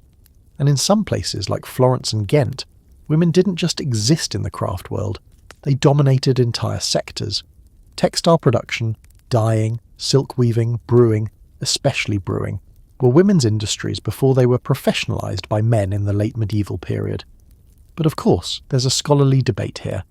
Were these women true business leaders, or just tolerated labour behind male titles? Some say they were essential, invisible engines of the economy.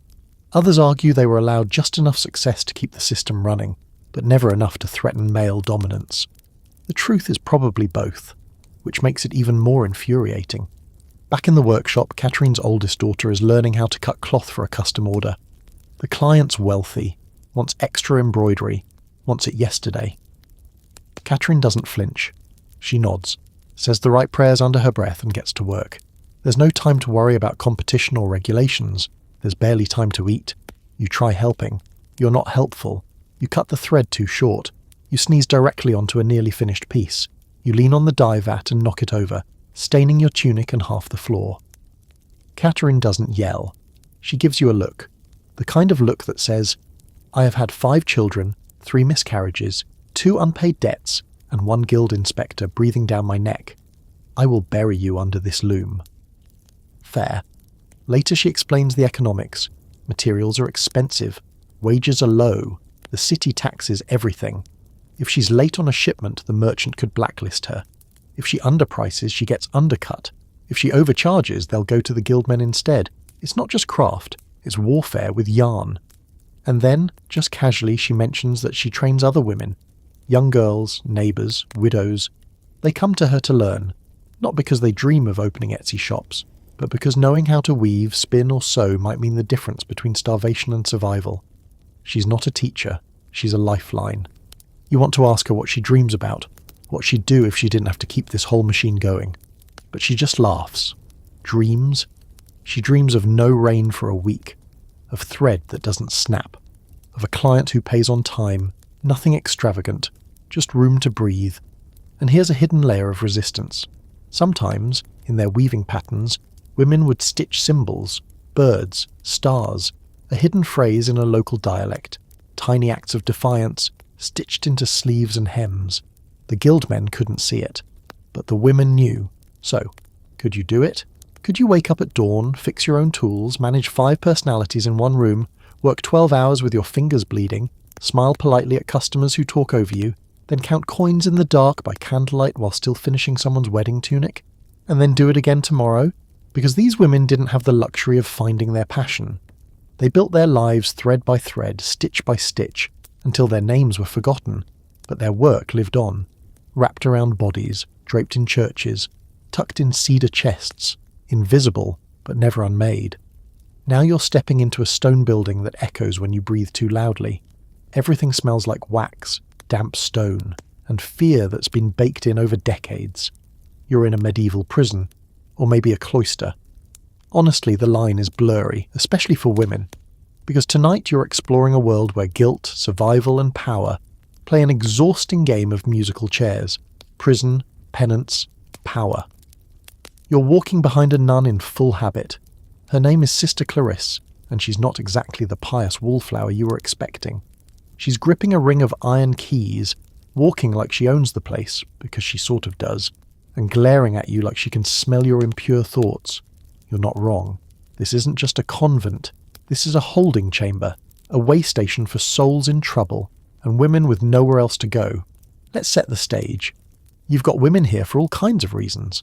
Some took religious vows freely. Others were dumped here after scandal. Some got caught with the wrong man, or the wrong book, or the wrong opinions. Some are here voluntarily because it's safer than marriage. Others were dragged in by their fathers after shaming the family, by having thoughts or desires, or being spotted laughing in public. And then there's Isolde. She's not a nun. She's what they call a penitent, which is a nice way of saying doing time. Her crime? Falling in love with a minor noble, eloping and refusing to name him after the affair was exposed. Now she's here, stuck doing laundry for the sisters, and attending confession twice a day until the priest is satisfied her soul has dried out. It hasn't. Historical fact. In many parts of medieval Europe, women convicted of moral crimes, adultery, promiscuity, speaking out of turn, could be sentenced to religious penance instead of death or exile. That penance often meant being confined to a convent, under strict watch. Not quite prison, not quite sanctuary, just penance, in shifts, like divine parole. And your fringe fact. In some towns there were literal anchor holds, tiny stone cells attached to churches where a woman could be voluntarily walled in for life to pray and repent. Think of it as early extreme spiritual introversion. Anchorites, they were called. They could speak to the outside world through a small window. Food came in through one slot. Garbage and sins went out the other. Some people thought they were holy. Others thought they'd just had enough of everyone. You peek inside a small chamber. There's a woman writing feverishly by candlelight, ink on her fingers, pages scattered around like feathers. She's got a shaved head, part of her punishment, and an ankle chain. Her name's Helena, and she's writing letters to everyone. To a bishop she once debated, to the man who accused her of sorcery, to the woman she loved and who disappeared. Letters she'll never send, she writes anyway. Scholars argue about this slice of history. Were these institutions a form of protection for women, or just another layer of patriarchal punishment? Some say they gave women stability, safety, and even a voice within the church. Others say they were moral prisons designed to scare women into submission. Both are probably true, because sometimes penance gave women power, and sometimes power just wore a different robe. You walk into the cloister garden. There's Sister Clarice again, lecturing two novices on the importance of humility. Then she turns around and tells a passing priest to mind his own business. Clarice has been here since she was 15. She's 50 now. She runs this place with the quiet ruthlessness of someone who knows that survival comes from predictability, not prayer. She pulls you aside. She shows you the registry, a handwritten record of every woman who's lived here in the last 100 years. Some names are crossed out, some marked with small cryptic symbols, stars, fish, flames. She doesn't explain, just looks at you and says, "We all sin, but some of us sin more usefully than others." Think about that. About the woman who cursed the man who raped her and ended up scrubbing floors for 20 years. About the girl who sang too well and made a baron's wife jealous. About the nun who got pregnant and blamed it on the devil. About the priest who visited every week and always forgave but never forgot. Power moves quietly in here. It's in the way Sister Clarissa signs chores, in the way Helena writes those unsent letters, in the way Isolde hums a secular song when no one is listening. You sit in the chapel, and even that space hums with tension. Women kneeling not to worship but to endure. Some are genuinely devout. Some are just waiting for forgiveness, for release, for someone on the outside to remember they exist. And you're sweating through your tunic because you just realize that penance for women often means disappearance. A moral mistake, real or imagined, could erase your name, your home, your future. But the irony, once you're here, in this institutional cage, some women find freedom. Quiet freedom. Strange freedom. A space to read, write, think. Away from the fists of a husband or the eyes of a village. Could you handle it? The endless prayers, the cold, the rules that change depending on who's in charge that day. Could you live in a place where silence is survival and every whispered word is a possible betrayal? Could you live in spiritual limbo with no promise of redemption? You'd miss your Spotify before the bells even finished ringing for Lords. Sister Clarisse rings the bell now, night prayers. Everyone files in, no one talks. But as the voices rise in song, those eerie, aching medieval harmonies, you hear something else beneath it. A kind of resistance, soft, subtle, but steady, because penance is supposed to break you. But some women bend, learn, sharpen, and then, when the world is least expecting it, they strike. You're in a chapel now, somewhere in the middle of a bustling city. Rome, maybe, or Cologne, or Canterbury. It doesn't matter. The script's the same. Gold leaf gleams on the walls. Incense thickens the air. Somewhere off to the side, a monk is quietly judging everyone, including you, and kneeling before the altar in a posture that looks less like prayer and more like submission worn thin, is a girl maybe 17 years old, maybe younger. Welcome to the glittering, suffocating and morally complicated world of the Virgin Complex, because tonight we're going to talk about how purity wasn't just a personal virtue in the Middle Ages, it was currency, a weapon, a myth, a leash, and medieval women? They were expected to wear it like armour, or a muzzle, often both. The girl at the altar is named Agnes. Yes, another one. There are so many Agneses. This one's from a wealthy family. Her father's arranged a marriage, but there's been a delay. Something about dowries and property, always about property. And in the meantime, she's been sent to live with an abbess for safekeeping. Which sounds lovely until you realise safekeeping means daily purity inspections, obsessive supervision, and mandatory reading of hagiographies, aka St. Stories with zero chill. Speaking of which, your historical fact of the night. Agnes of Rome, not this Agnes the OG, was a 12-year-old Christian girl martyred in the 4th century for refusing to marry. Why? She wanted to stay a bride of Christ. Her virginity was so fiercely protected, it became her identity, her superpower, and ultimately her death sentence. She's the poster child for the medieval virgin ideal, young, beautiful, obedient, and dead. Because here's the brutal math. A woman's sexual status in medieval Europe determined everything. Her value, her marriage prospects, her access to power, her social standing, her ability to speak, work, inherit, and even just exist without being called a whore. Virginity was marketed like a rare gem, priced into dowries and weaponized in courtrooms. And the kicker, it wasn't even about truth. It was about appearance, reputation, control. Here's your fringe fact. Some medieval brides carried virginity tokens down the aisle, like woven belts or sealed pouches, meant to symbolize their purity. Think of it like a spiritual receipt. No, it didn't prove anything, but it told everyone else, I played the game. Whether it was true or not didn't matter. It just had to be believable. Back in the chapel, Agnes is being lectured by the abbess. Something about modesty, something about temptation. You tune it out, distracted by the stained glass window of Mary, painted not as a mother, but as the Immaculate Virgin, crowned, cloaked, and hovering above the muck of real life. No blood, no mess, no questions. And that's the problem, right?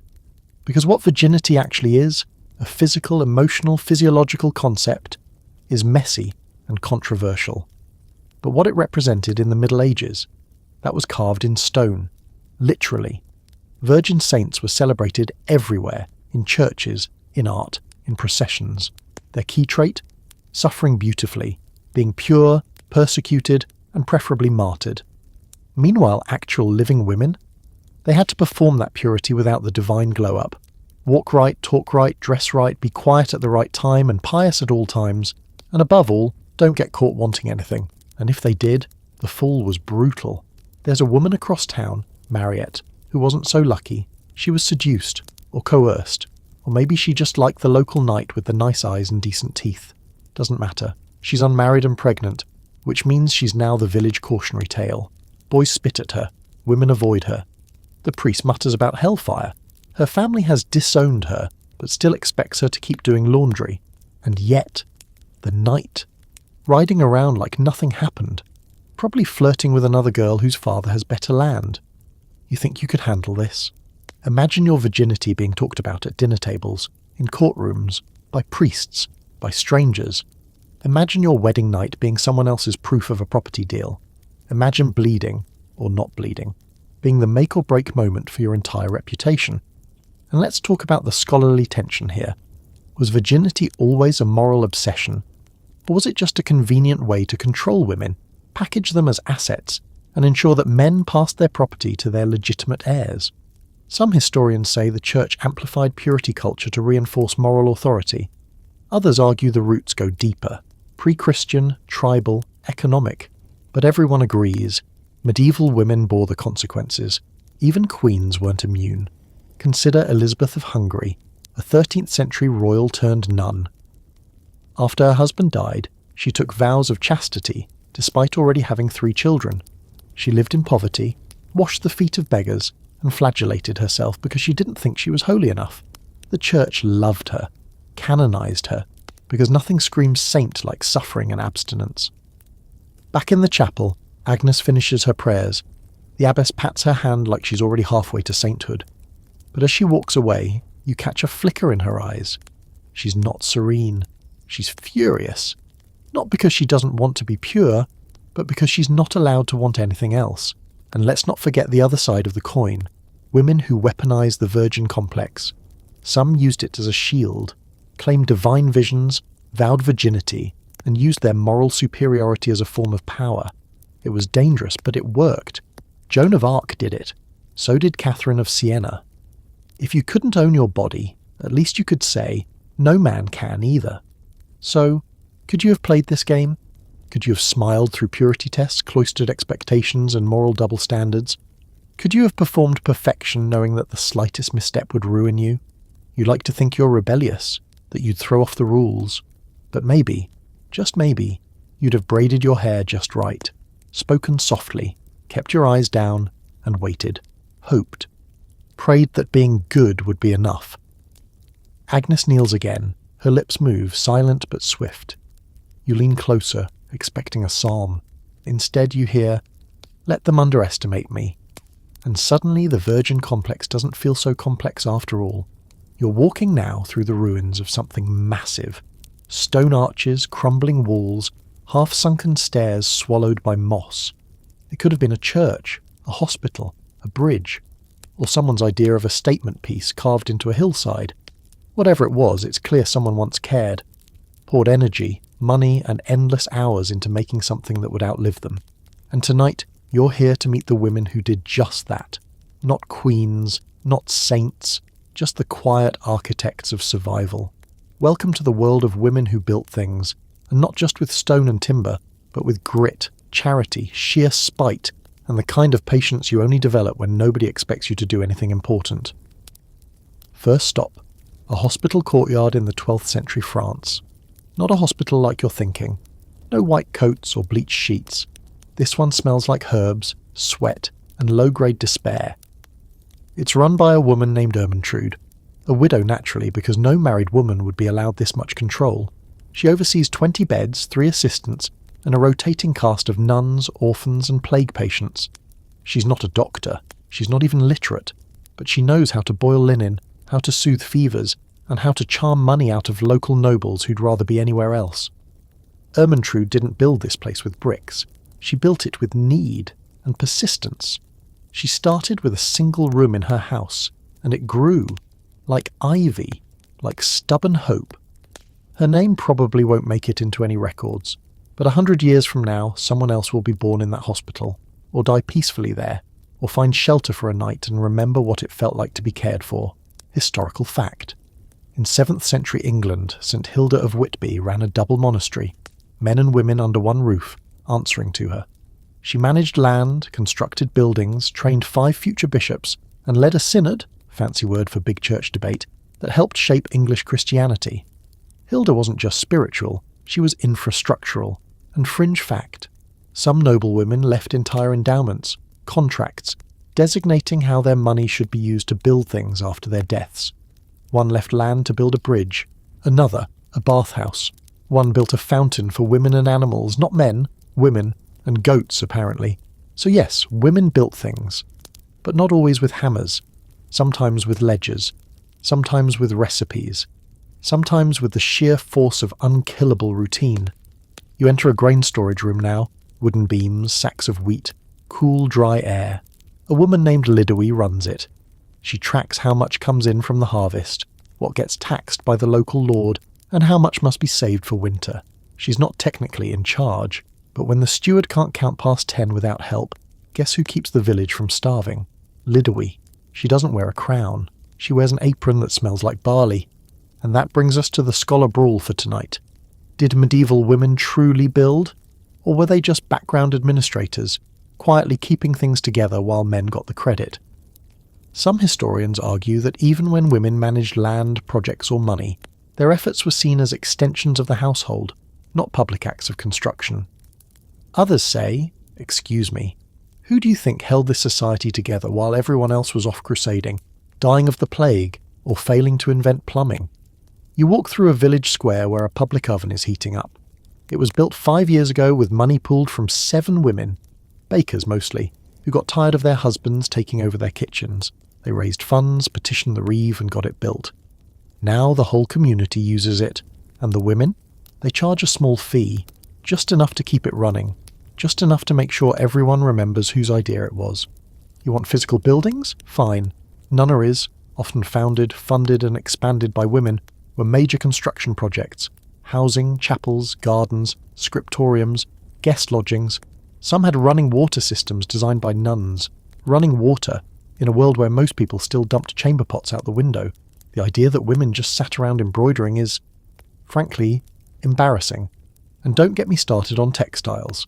Weaving was architecture in miniature, designing a pattern that wouldn't unravel, calculating tension, managing supply. It's all engineering. But it was dismissed as women's work because it involved yarn and not mortar. Never mind that entire economies were built on the back of it. You stop by a stone bridge. It spans a river that used to flood every spring and wipe out the grain routes. A woman named Melisende, another widow, shocker, paid for half its construction. She wasn't allowed to oversee the project directly, of course, but she hired her own foreman, inspected the stone herself and threatened to haunt anyone who cut corners. The bridge still stands. Her name is carved into the underside, just low enough that only the curious ever see it. So you still think building things means castles and cathedrals? Try maintaining a house with 10 people, no plumbing, a roof that leaks, a pantry prone to rats, and a neighbour who keeps accusing you of witchcraft because your chickens are healthier than hers. Try organising childbirth rotations. Try planting herbs that repel fleas and make your kids smell slightly less like damp hay. Try remembering which saint protects against boils and lightning. Because medieval women did build things, physical things, social systems, infrastructure made out of habits and obligation and love and desperate resilience. They built what men ignored, what men didn't notice until it collapsed. And when it did collapse, they built it again, without credit, without statues, without thanks, but with precision. And if you think you could have done that, held together a home, a town, a hospital, a bridge, while underfed, underslept, and one bad day away from being called a heretic, then maybe you were born in the wrong era. But let's be honest, you'd still lose your mind the first time the well dried up, the roof caved in, and the butter went rancid on the same Tuesday. They didn't just build things, they built survival. You're not in a village tonight, or a castle, or a workshop with cheese and angry chickens. No, tonight you're somewhere far more dangerous, someone's private bedroom, or maybe the corner of a garden cloaked in ivy and secrecy. This is the place where things happen that no one's supposed to talk about. The soft, slippery underbelly of the medieval world. Tonight's chapter is titled Sex, Shame and Secret Manuals, and I hope you're emotionally prepared. Because we're about to talk about what medieval women actually knew about sex, and how society worked over time to make sure they felt awful about it. You start in a midwife's kitchen. It's warm, smells like herbs and boiling vinegar, and tucked under the bread basket is a folded piece of parchment, carefully hidden, stained with age, and filled with drawings, anatomical ones. There's a sketch of a womb shaped like a tiny goat, a man with wildly inaccurate proportions, and little notes in Latin and French about proper techniques for conception and pleasure. Oh yes, these manuals existed. Historical fact: a 13th century text called the Trotula was widely circulated in medieval Europe. It was a medical compendium written in Salerno, Italy, possibly by a woman or compiled from female practitioners. It covered menstruation, pregnancy, beauty treatments, and sexual health, including how to increase a woman's desire. That's right, medieval gynecology. It was a thing. Not every copy was the same. Some versions were heavily edited by monks who couldn't quite handle the idea of female pleasure being, well, a priority. Others scrubbed out whole sections, but it survived, buried in manuscripts and passed in whispers, a tool, a treasure, a rebellion in ink. And now, for your fringe fact, one version of a medieval fertility guide suggested a woman should lie on her left side if she wanted a daughter, and her right for a son. Oh, and eat soft cheese before bed, because obviously. But here's the medieval kicker. Almost every discussion of sex came wrapped in shame. Unless you were married, and even then barely tolerated, any hint of desire from a woman marked you as dangerous, lusty, fallen, a threat to the moral order. Forget the double standard. This was more like a quadruple one with spikes. Men were allowed to be sexual, even encouraged as long as they got married eventually or didn't get caught in bed with someone important's wife. Women, on the other hand, they were either virgins or whores, saints or temptresses, Mother Mary or Mary Magdalene, with absolutely no room in between for the average girl just trying to survive a feast day with her dignity intact. You follow a noblewoman named Isabel through the halls of her manor. She's wearing 15 layers, a veil, and the expression of someone who's very good at pretending she doesn't notice the stable boy. Her husband is gone half the year. He writes cold letters and returns with new armour and less interest. But Isabel has read Ovid. She has a mirror. She has feelings. She also has no options. Because if she acts on them, risk of exposure, of punishment, of being locked in a tower or worse, sent to a convent with only a hair shirt and a vague sense of injustice. But if she suppresses everything, she dies slowly, a beautiful ghost haunting her own body. And here's where it gets murky. Some women did act, carefully, with letters, with looks, with gifts. They had lovers, escapes, clandestine meetings behind altars or near the falcon coops. Some got caught, some didn't, and many lived with the constant tension of being judged for even imagining a life that included pleasure. There's a scholarly fight here, and it's spicy. Did medieval women actually understand their own sexuality? Or were they too indoctrinated to even conceptualize it? Some say they were victims of religious repression, trapped in a system that taught them to fear their bodies. Others point to the poems, the letters, the confessions, and say no, these women knew. They just couldn't say it out loud, not without consequences. Let's go further. In some convents, women wrote about ecstatic visions of Christ in ways that, well, let's just say the metaphors were loaded. Mystics like Hadovich and Mechthild of Magdeburg wrote about divine love in language so sensual it made monks uncomfortable. And it wasn't just spiritual, it was bodily. Desire rerouted through heaven, a loophole for longing. You wander into a village now and there's a healer woman quietly slipping someone a potion made of wild carrot seeds and pennyroyal. It's for a mist cycle. You know what that means. These weren't just folk remedies, they were forms of control. Knowledge passed hand to hand. How to avoid pregnancy, how to deal with pain, how to take back a sliver of autonomy in a world that denied you even that. Could you do it? Could you survive in a world where every crush, every curious glance, every feeling had to be swallowed or punished? Where your wedding night came with zero preparation, and all the pressure to perform purity and pleasure for a man who might not even know how his own parts work? Could you handle the reality that your reputation could be ruined not by action, but by rumour?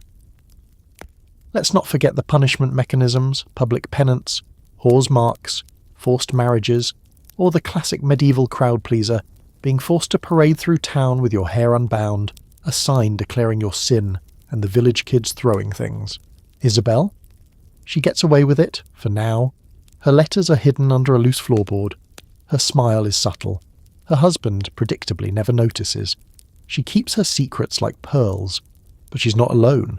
There were women who kept these manuals, passed them down, wrote in margins, taught their daughters, their sisters, their friends, not always explicitly, but with a glance, a phrase, a tea recipe that did more than soothe cramps. They knew more than they were supposed to. They knew how to know. And if you still think medieval women were clueless about sex, think again. They knew. They just couldn't say it where the monks could hear. It's quiet tonight. Not the cosy blanket-wrapped kind of quiet, but the kind that presses in on you, like the air itself is waiting. You're standing in a small stone room. The walls are bare except for a wooden crucifix and a flickering candle that's been burning too long. In one corner, a woman kneels beside a low bed. Someone is dying in it. She doesn't flinch. She's done this before, many times. Welcome to the shadowy world of death midwives, the women who ushered souls out of this life as calmly and fiercely as others brought them into it. Because medieval women didn't just handle birth. They were there for the endings too. The blood, the prayers, the slow closing of eyes. You're with a woman named Maraud.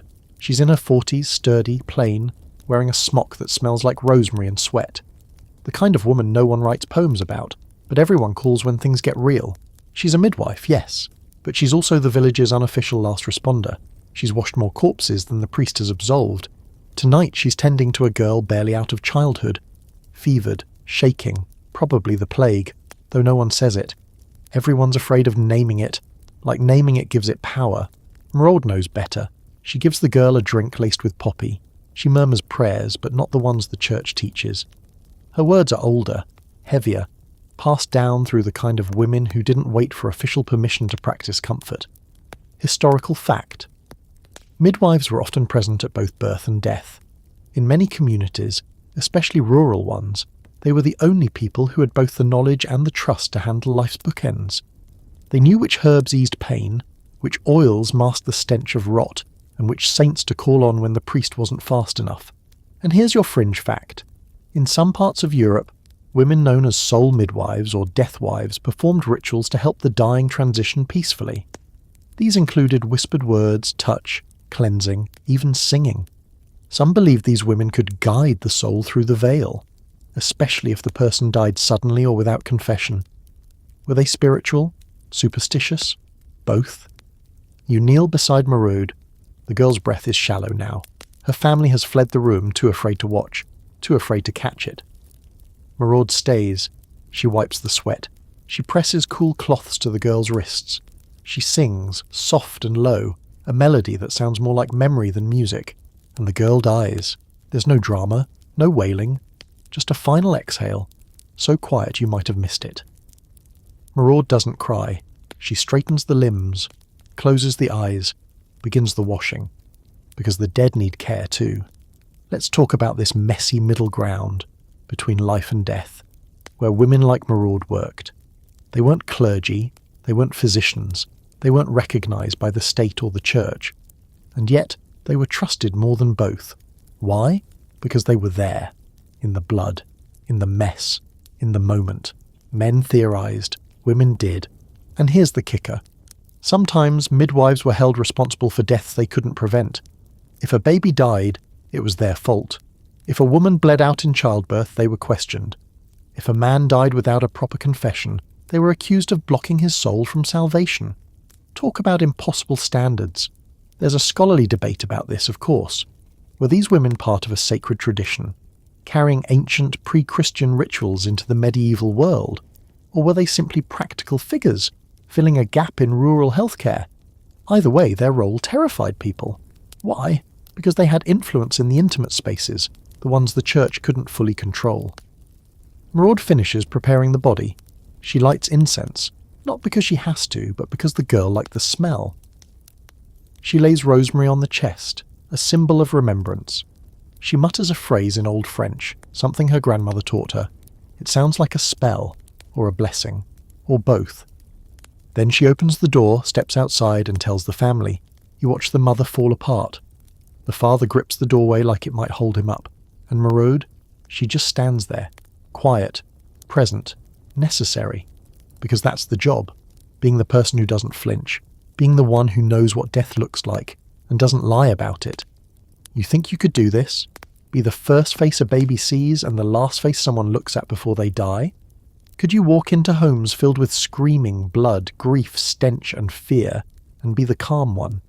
Could you carry the weight of life and death in your hands, knowing you'll never get a monument, never be canonized, never even be remembered by name? Could you help someone leave this world with dignity when no one else will?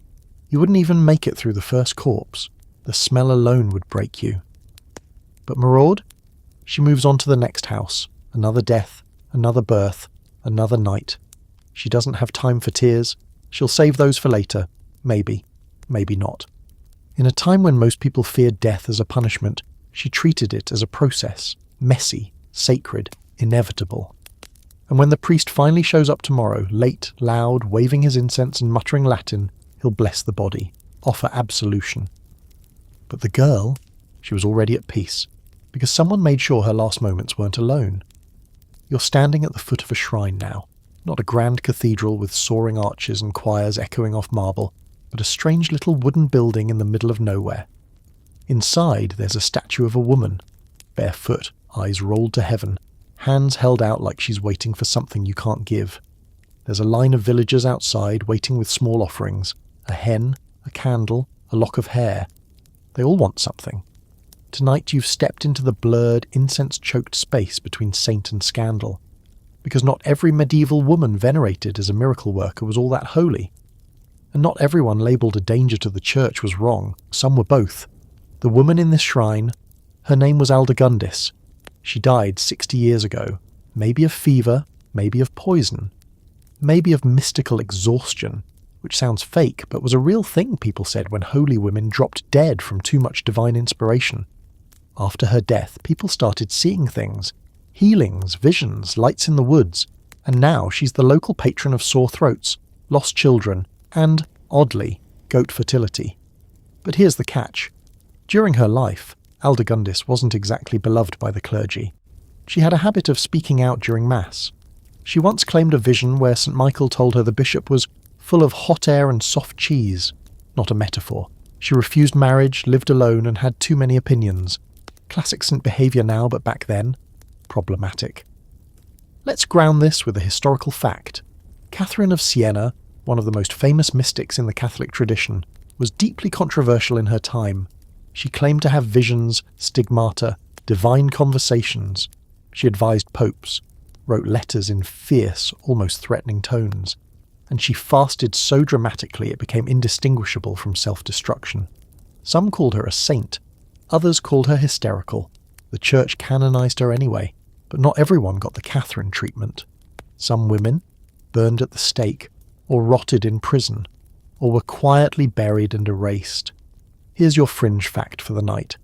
In 15th century Germany, a woman named Margareta Ebner was believed to enter divine trances where she conversed with Christ like he was a dinner guest.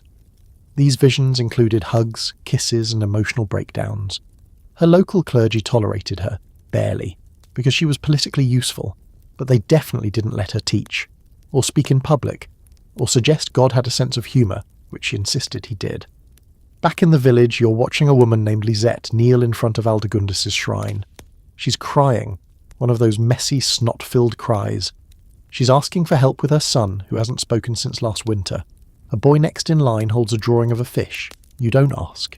These people don't care whether Aldegundis was officially declared a saint. They don't care about canon law or theological debates. She helps. Sometimes. That's enough. But not everyone's happy. You overhear a visiting priest grumbling, says the shrine is unsanctioned, that the statue isn't proper, that there's no proof Aldegundis ever performed a miracle. He's quoting rules, talking about heresy. He says female hysteria 3 times like it's a spell to make common sense return. Lisette ignores him, and here's the scholarly debate. Were female mystics truly empowered or just tolerated for the spectacle? Some say these women carved out real power, bypassing male authority by claiming divine messages. Others argue they were just convenient mouthpieces, useful when they echoed the church's values and disposable when they didn't.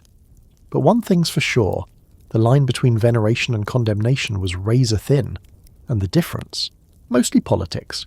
You're sitting in the shrine now, watching a caretaker light candles. She tells you Aldegundis once healed a girl with no tongue. Or maybe she grew the tongue back. The details vary, depending on who tells it. That's the thing about miracles. They're messy, second-hand, and always just out of reach. But they stick. And when you ask her what Aldegundis was like in real life, the caretaker shrugs. She was angry, she says, all the time, but kind. And honestly, that tracks. Because the women who got called saints after death were often impossible while alive. Difficult, loud, confusing. They fasted when told to eat, spoke when told to be silent, bled for no reason, said God spoke to them like a friend, not a distant echo. And the church never knew quite what to do with that. So they waited for them to die, then either buried them in obscurity or dug them back up as saints, depending on what was politically useful at the time. And don't forget the women who weaponized their reputations while alive. Some leaned into their holy status, claimed miracles, built followings. They weren't just devout, they were calculating. Was it faith, manipulation, desperation? Who knows? But they got things done. Still think sainthood was a reward? Try living with everyone watching your every move, waiting to decide whether you're holy or dangerous. Try starving yourself to be closer to God and still being accused of vanity. Try bleeding from your palms and being told you're faking.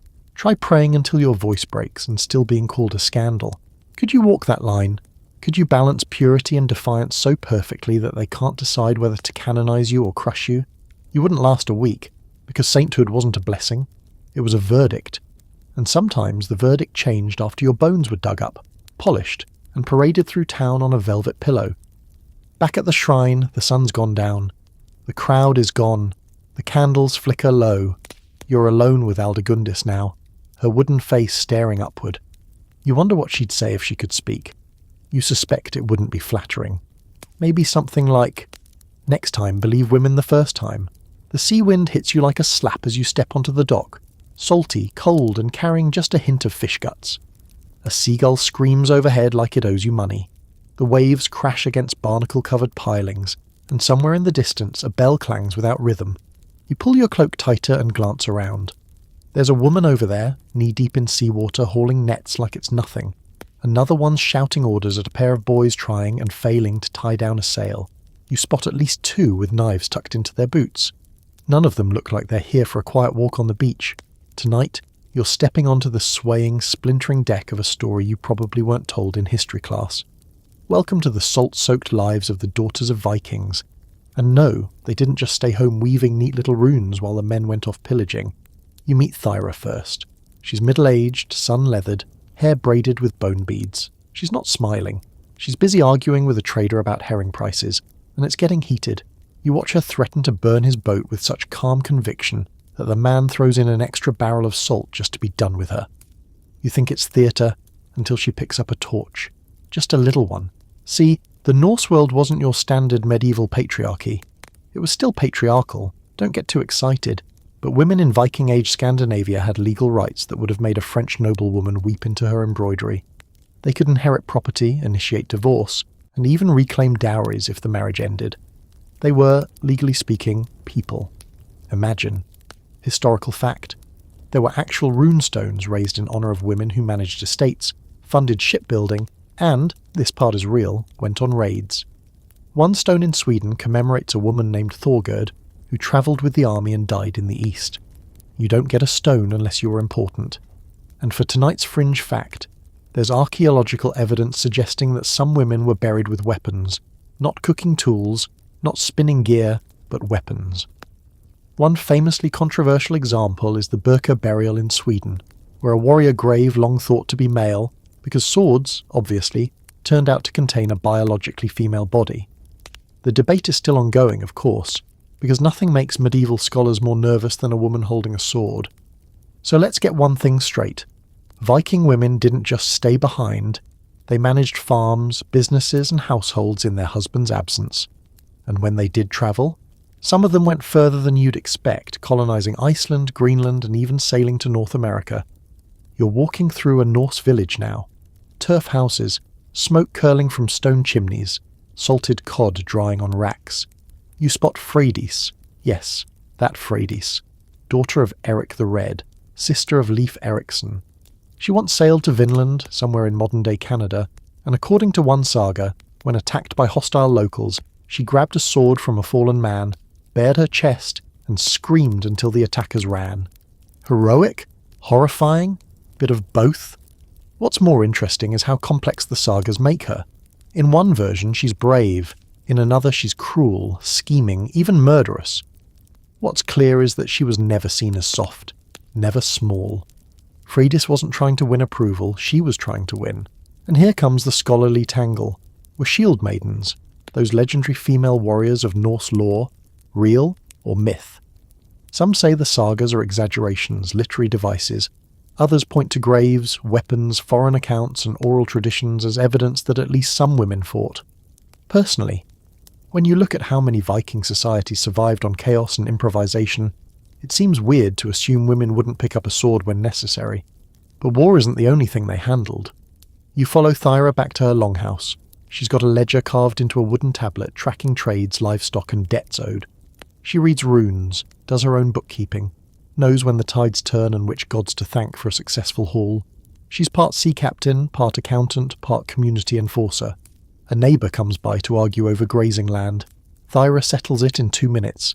No screaming. Just a few carved lines in a stick and a firm look. Dispute handled. Now imagine you in her place. Could you haul nets in the freezing dark, argue prices in 4 dialects, protect your land, raise children, defend your honour and your property, and then still find time to make mead so strong it takes down 3 grown men before sunset? Because these women did, and they weren't exceptional in their world. They were expected to be strong, capable, unapologetically sharp. And sure, there were rules, gender roles, cultural limits, but the Viking world had room for ferocity. It valued women who held the line when men were gone or dead, and it didn't always punish ambition. You think you'd love that kind of freedom? Well, get ready to live somewhere freezing 8 months of the year, with diet options ranging from dried fish to dried more fish, and neighbours who will absolutely fight you over the correct way to sacrifice to Thor. Still interested? You'd last maybe 1 winter. These women survived with axes and oatmeal. They wore wool, not silk. They bargained hard and buried their children when plagues came through, then got up and milked the goats anyway. And Freydis? She's long gone, but her story's still here. Fierce, flawed, debated. Which feels fitting, honestly. Because the daughters of Vikings didn't need to be perfect. Just unforgettable. You're on a ship now. Wooden, creaky, and absolutely not up to code. The deck tilts under your feet, ropes groan overhead, and the scent in the air is a cocktail of salt, tar, unwashed bodies and boiled onions. There's a woman at the helm, hair tied back with a strip of sailcloth, barking orders in a voice that's been pickled in sea air and scorn. Her name's Edda, and she's the reason the ship hasn't been dashed against the rocks yet. Tonight, you're not just treading water, you're diving deep into the stories of women at sea. Pirates, pilgrims, sailors, merchants, stowaways. Some real, some mythologized, all far more daring than anyone wants to admit. The sea, in the medieval mind, was no place for women. It was unpredictable, vast, masculine, with just enough supernatural weirdness to make people nervous about bringing too much femininity on board. There were actual superstitions about women being bad luck on ships, as if Neptune himself would get jealous and stir up a storm the second someone wore a braid on deck. And yet, women went anyway. Historical fact: in the 15th century, a woman named Jeanne de Clisson turned pirate after the French executed her husband. She sold her land, bought 3 ships, painted them all black, and began hunting down French nobles, executed them, tossed their heads into the sea, called herself the Lioness of Brittany. Yes, really. She had main character energy before the term even existed. Meanwhile, you've got Edda here navigating her ship toward Icelandic trade ports like she invented the coastline. She's not a pirate, too smart for that. She's a merchant captain, owns half the cargo on board: wool, codigo, ale, iron tools. She trades it up the coast, across to Ireland, maybe even down to Spain if the weather behaves, and no one tries to board her ship with questions. But not all sea women were outlaws. Plenty of them sailed for more acceptable reasons, religious pilgrimages being a big one. Women, especially noble or merchant class, went on holy sea voyages to Rome, Jerusalem, Santiago de Compostela. These weren't cruises. We're talking months at sea, on ships without proper toilets, with the ever-present risk of storms, pirates, or being sold into slavery if you docked in the wrong place. Fringe fact for the night. Some medieval maps depicted islands of women, legendary places supposedly ruled by female sea captains, filled with gold, beauty, and unnatural power. One such island, supposedly near India, was said to be guarded by women who killed any man who stepped ashore. Historians don't agree if these tales were misogynistic fear fantasies or expressions of deep-seated envy. Maybe both. But what about the practical sea women? The fisherwives, the dockside workers, the oyster gatherers? These weren't adventurers or legends, they were labourers. Real women who hauled nets, mended sails, gutted fish, and carried baskets of mussels on their backs day after day. Not romantic, not dangerous, just soaked to the bone and essential to the local economy. And don't forget the smugglers. Women were excellent smugglers, especially in places like coastal England and Ireland. Why? Because they were underestimated. Who would suspect a little old lady with a bundle of linen of hiding contraband spices, or rare wine, or forbidden texts? People overlooked them, which is exactly how they got away with it. Now for the scholarly squabble. Did women really serve on crews, or were they just tagging along with their husbands or disguised as men? Most written records assume no, but some stories and legal cases say otherwise. There's the tale of Anne Bonny and Mary Read, infamous pirates who dressed as men and fought like demons. Were they medieval? No, closer to early modern, but they inherited a tradition, one where women knew the sea wasn't safe and went anyway. You look around the ship. It's chaos. A storm's rolling in. Edda's yelling something about reefing the sails. You pretend to understand. You do not. She throws you a coil of rope and shouts, "Don't just stand there like a bishop in a brothel. Tie it off. You fumble. You fail." She ties it herself in 3 seconds flat. You ask her how she learned. She shrugs. "My brother got a ship. I wanted one. I stole his." She grins. He got it back. Eventually. She's never married, not because she couldn't, because she won't. "The sea doesn't like rivals," she says, eyes on the horizon. And that's something you're starting to feel, this low thrum of freedom. It's cold, wet, dangerous. But out here no one cares if you're pretty, or married, or quiet. You're either useful or you're dead, and that kind of equality, brutal. But honest, could you do it? Could you sleep on wet planks, eat hard bread full of weevils, steer through a fog so thick you can't see the tip of your own nose? Could you stab a man for trying to steal your cargo, then pray for his soul the next morning? Could you face weeks at sea with no fresh water, no bath, and the constant smell of fish and desperation? You'd get seasick on day one and cry when the salt stung your blistered hands. But Edda, she's already plotting her next voyage. East, maybe, or north to trade with the Sami. She's heard rumours of a new route around the Cape. Dangerous, likely fatal, perfect. She glances at you. "You coming?" she asks, one eyebrow raised. You say no. You're pretty sure you're going to vomit. She laughs, not unkindly. "Didn't think so." Then she's back to the helm, the wheel creaking under her grip as the ship groans toward the edge of the world. You watch her go. and you understand finally that the sea didn't belong to men. It belonged to anyone brave and stubborn enough to claim it. It's late. The kind of late where the only people awake are thieves, insomniacs, and women with something to say that can't wait till morning. You're in a candlelit room, small, warm, paper-stuffed, and lined with the kind of thick silence that means someone is writing something they definitely shouldn't be writing. Tonight, you're in the private, dangerous, soul-bearing world of letters she wasn't supposed to write.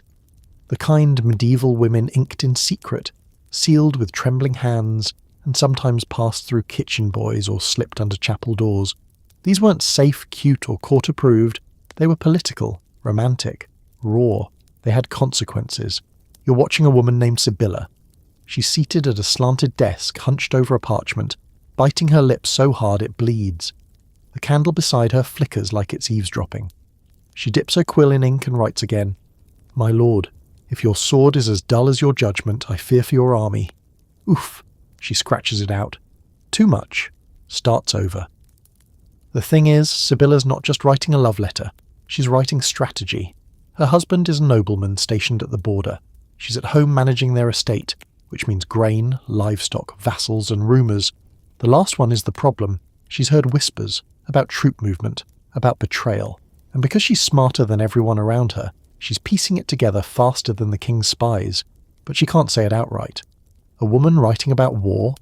Unthinkable. So she codes it, makes metaphors, refers to wheat where she means soldiers, and weather patterns where she means alliances. Her husband will understand, assuming he doesn't misread it like last time and move their forces into a bog. Long story. Historical fact. Christine de Pizan, writing in the early 1400s, composed letters, essays, and poetry that critiqued misogyny and defended women's intelligence.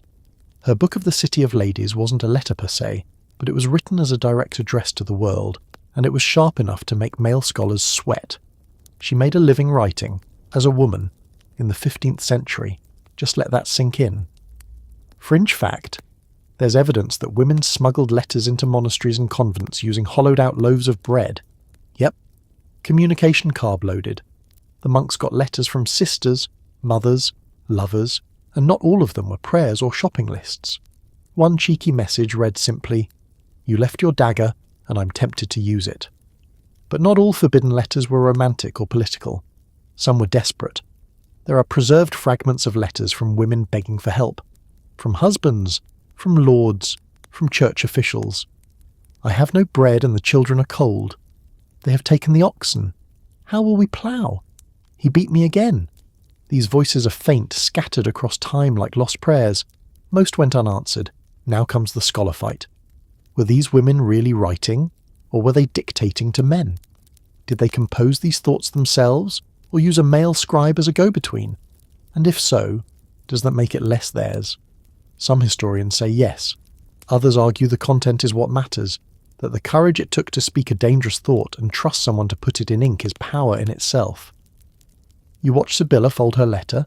She heats wax, presses her seal into it, a fox of course, and tucks the letter into the false bottom of a saddlebag. She gives it to a groom and tells him to ride slow, take the south road, and not mention her name. You ask her if she's scared, she doesn't look up. Always. But she keeps writing.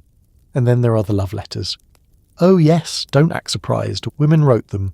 Secret ones, sultry ones, furious ones. Some written in flowery courtly French, others in blunt village dialects with spelling that would make a monk faint. They wrote to lovers, husbands, women they couldn't stop thinking about. Some letters were coded in flowers, others in poetry. A few were just plain blunt. Come to the orchard again. I won't bolt the door this time. One surviving letter from a nun to another nun in the 12th century reads like a break-up text, full of longing and confusion.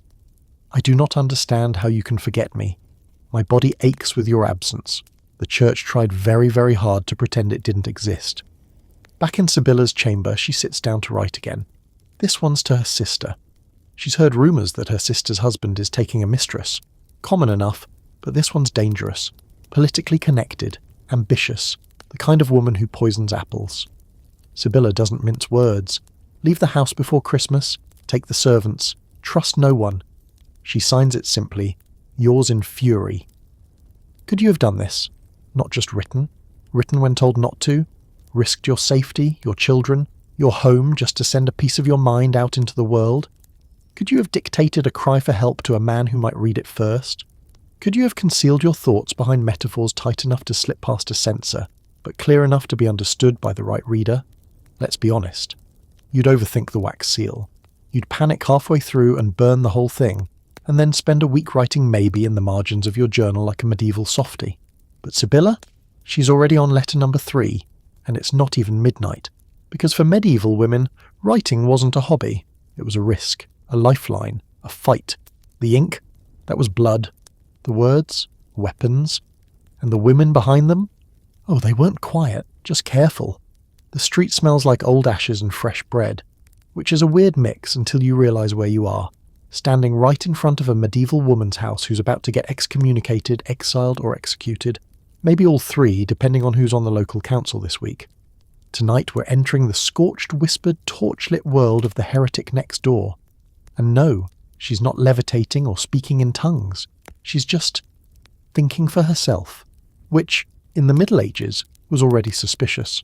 Her name is Abbesses, and she's a weaver by trade, makes decent linen, pays her tithes, keeps her doorstep swept, nothing fancy. But here's the problem. She's been attending secret meetings.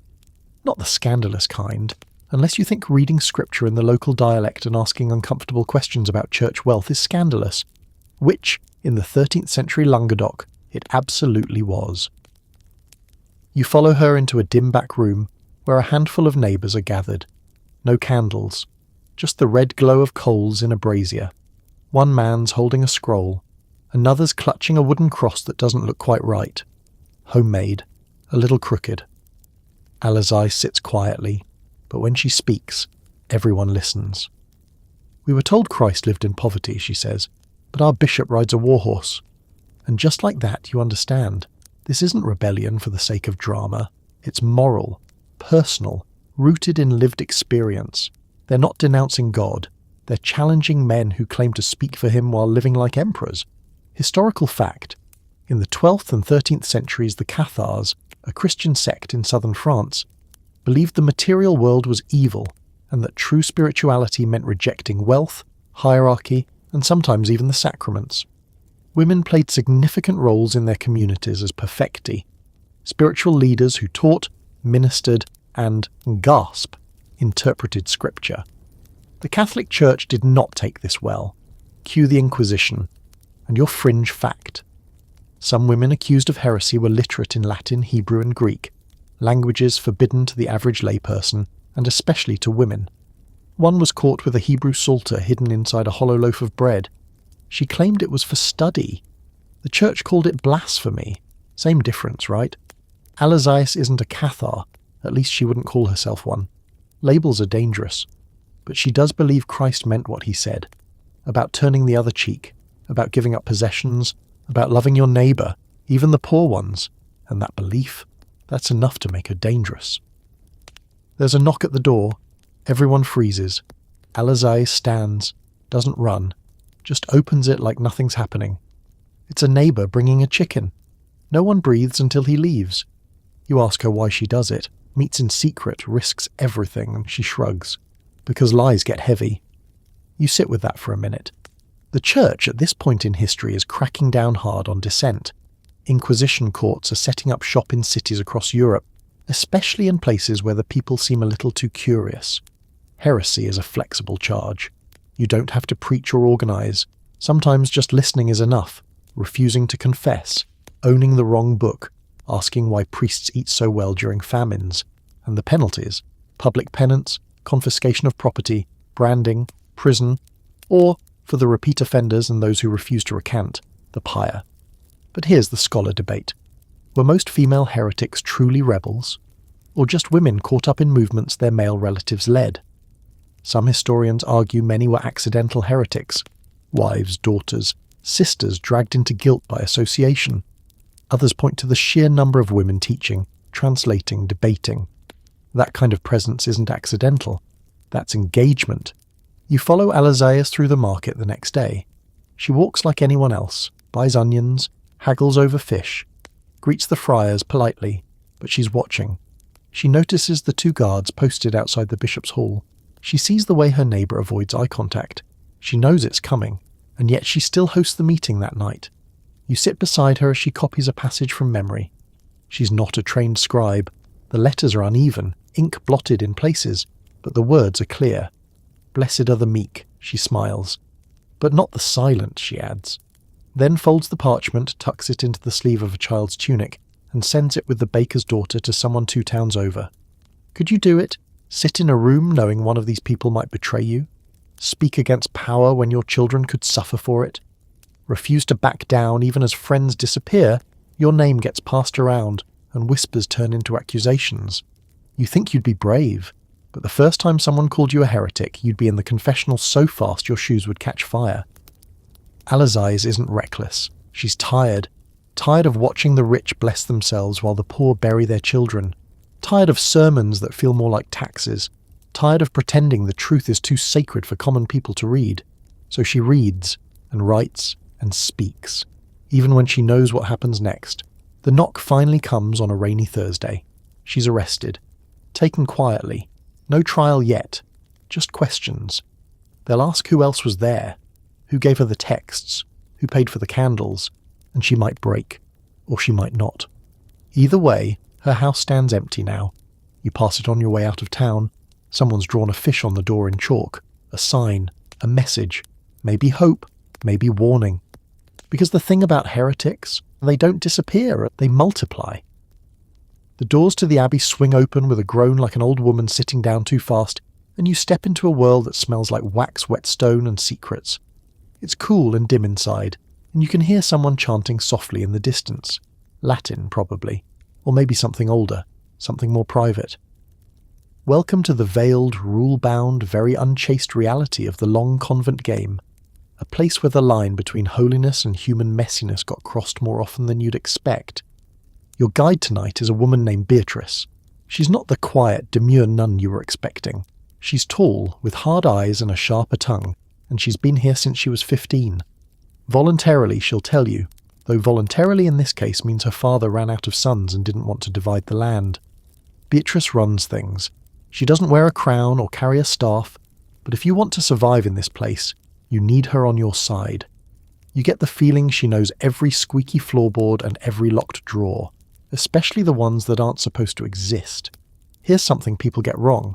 Not all medieval convents were tombs of obedience. Sure, some women were pious and strict. Some prayed all day. But others, they were playing the long game, using the convent as cover, a way out, a place to breathe, a loophole in a system built to trap them. Historical fact. In the 12th century, Hildegard of Bingen, a nun, abbess, composer and writer, ran her own convent, corresponded with popes and emperors, and claimed divine visions. She used her position to build influence, publish radical theological ideas, and even critique male clergy. Her convent was not a retreat. It was a power centre, and for your fringe fact, some nuns had lovers. Secret ones, visiting ones, sometimes disguised as confessors, sometimes just sneaking in through the orchard after Compline. There are surviving letters, some steamy, some agonising, between nuns and their outside loves. In one, a nun tells her former lover, "I kissed the place where you placed your lips last." So much for Bride of Christ. Back in Beatrice's abbey, you're taken to the scriptorium. It's full of books, illuminated manuscripts, worn psalters, theological treatises with passive-aggressive margins. The nuns here are literate, multilingual and nosy. They copy texts, but they also edit. Add commentary. Insert little drawings of bunnies jousting or priests getting eaten by fish. You ask if the bishop knows. Beatrice just smiles and hands you a fresh quill. This is where the long game begins. See, the convent offers safety. Yes, there are rules, chastity, obedience, poverty. But it's still safer than marriage to a violent man. Safer than childbearing in a world with no pain relief. Safer than widowhood. In here you can study, teach, manage land, even negotiate with the town council if you're clever enough. The abbess, Matilda, short, terrifying, soft-spoken, runs an entire estate. She leases land, settles disputes, buys wool, trades manuscripts for wine, and once talked a local baron out of invading by offering to curse his horses. He backed down, didn't want to risk it. But not every nun is playing the same game. You meet Cecilia, younger, nervous, fingers stained with ink. She didn't choose this life. Her brother forged her vocation letter after their father died, trying to save on dowry costs. She's angry and brilliant. She reads philosophy she's not allowed to read, debates theology in whispers, and she's planning to leave. You didn't know nuns could escape, did you? They could. They did. Sometimes with help from lovers, sometimes disguised as pilgrims. One even faked her own death and climbed out a window during the funeral. The church called it a tragedy. She called it Tuesday. And here comes the academic squabble. Were convents sites of female empowerment or elaborate prisons? Some argue that convents gave women unprecedented agency, access to education, leadership, and spiritual authority. Others say they were cages with embroidered curtains. Both sides are right, because it depended on who you were, why you were there, what you wanted. You sit down with Beatrice after Vespers. The candlelight makes her look older, or maybe just tired. You ask her if she ever wanted to leave. No, she says, but I think about what I'd do if I had. She lists them: merchant, sailor, midwife. She once considered poisoning a knight and starting over in Italy. She never followed through, but she could have. She knew the recipes. Most men think we're here to be hidden, she adds, but really we're watching. And she's right. These women are spies, scholars, survivors. The long game isn't just about power, it's about endurance, about living long enough to matter, about making moves so slowly, no one sees the shape of them until it's too late. You walk through the dormitory that night, hear whispers behind curtains, see notes passed, catch a flash of a hidden necklace, gold not permitted. You wonder what stories will be told about these women, if any, if they'll be flattened into saints or sinners, when really they were just playing the game better than most. Could you have done it? Given up the world for silence, navigated a life ruled by bells and prayer, hid your mind behind obedience long enough to gather knowledge, allies, plans? Or would you have cracked, blurted out something clever during prayers, slapped a novice for misquoting Aristotle, escaped dramatically and immediately regretted it when the mud hit your ankles? Let's be honest, you'd be Cecilia, planning an escape but secretly terrified of open roads. Beatrice walks you to the cloister gate. It's locked. Of course, she has the key. You'll tell them what you saw, she asks, voice low. You nod. She leans close. Good. Just leave out the part about the wine cellar. You glance at her. She winks. And behind her the convent sleeps. A fortress not of faith, but of strategy, of stories unwritten. Until now. There's something off about this one. You're in a noble hall, high ceilings, embroidered cushions, everything polished to within an inch of its life. But the mood, it's off. Too quiet, too still. Even the fire crackles like it's nervous. Across the room, a woman sits in a velvet chair, alone, unblinking. Her gown is black, not because she's mourning, but because it sets off the gleam of her rings. Gold, silver, one with a sapphire so dark it might be glass. She lifts a goblet, sips slowly, and eyes you like she already knows your secrets. Congratulations, you've just met one of the medieval femme fatales. No, not the corset-wearing, ankle-flashing type from bad novels. This one's colder, smarter, sharper. She's not here to seduce you. She's here to outlast you. Her name is Isolde, and she's on her third husband. First one died in battle. Second fell from a balcony. Third, still breathing, but only because he's currently away negotiating land rights, and she's so very busy running things in his absence. Don't worry, she's left instructions. And if this all sounds a little too dramatic, well, medieval Europe had a thing about women who knew how to survive. Historical fact. Noble women were sometimes accused of poisoning their enemies, especially in Italy and southern France, where political families routinely settled scores with murder disguised as gastritis. The poison ring wasn't just a movie prop. It was a real tool, complete with hidden compartments and powdered substances that worked slowly, invisibly. And your fringe fact. The toadstone, a gem believed to come from the skull of a live toad, gross, yes, was worn by some noble women as a protective charm against poison. When placed in a goblet, it was said to sweat or change colour if the wine was tainted. Science? Number? Superstition wrapped in jewellery? Absolutely. But poison was just the flashy tool. Real power? That came in quieter forms. Whispers in the ear of a bishop, a signature on the wrong document at just the right time, a strategically delayed dowry payment that just happened to collapse a rival's inheritance. You walk with Isolde through her manor, servants bow low, guards nod but don't speak. The place runs like a clock, tight, predictable, silent. She shows you her garden, full of lavender, rosemary and foxglove. One's for sleep, one's for memory, and one will definitely kill you if brewed wrong. You raise an eyebrow. She smiles faintly. I like options. And here's where the scholarly knives come out. Were women like Isolde real players in political and familial intrigue? Or were they just convenient scapegoats for accidents men didn't want to explain? The answer, as usual, is both. Some women absolutely manipulated events behind the scenes, because they were the ones stuck managing estates and navigating marriage alliances. Others got blamed for everything from sudden deaths to bad weather. The femme fatale of the medieval world wasn't always an actual killer. Sometimes she was just dangerous because she didn't flinch, because she didn't flatter, because she knew too much, asked too many questions, or had the nerve to outlive everyone else. Let's talk about Eleanor of Aquitaine for a second. She married 2 kings, led a rebellion against one of them, and still had enough PR control to retire into a convent on her own terms. Was she scandalous? Absolutely. Did people whisper? Constantly. But she didn't care. She was playing a longer game. Or consider Lucrezia Borgia, not medieval, strictly speaking, but close enough in spirit. Used, abused, married off, blamed for every shadowy death in a 10-mile radius. Did she poison anyone? Maybe. Did she deserve the reputation she got? Highly debatable. But she survived 3 husbands and somehow came out with a duchy and a decent pension. Back in Isolde's parlour, a letter arrives. She opens it slowly, reads, and then, without a word, burns it over the candle. You don't ask what it said. She looks at you. I always keep a copy. Could you have lived like this?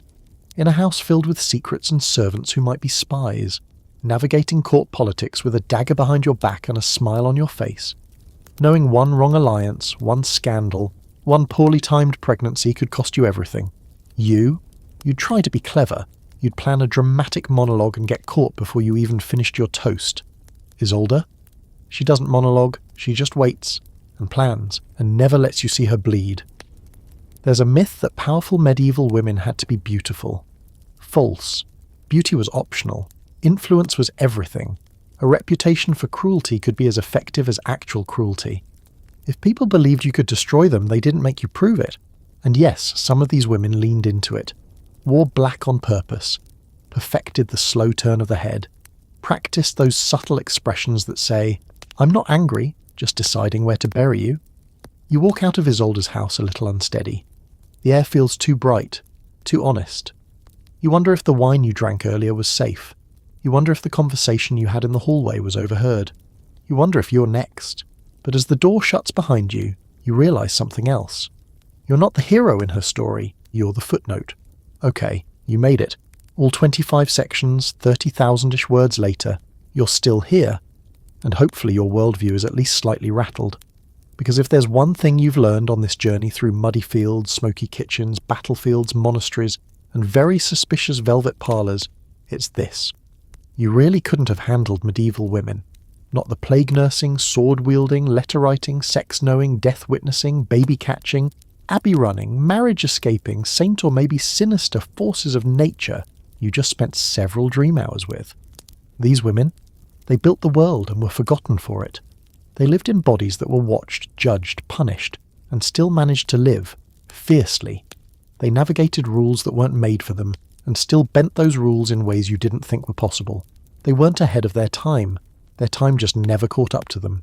And you, let's be honest, you'd have lasted 4 days, maximum.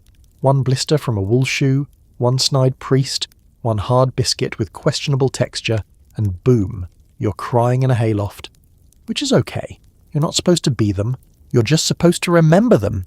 So tonight, as you sink into sleep, let their stories swirl around you like a thick wool blanket.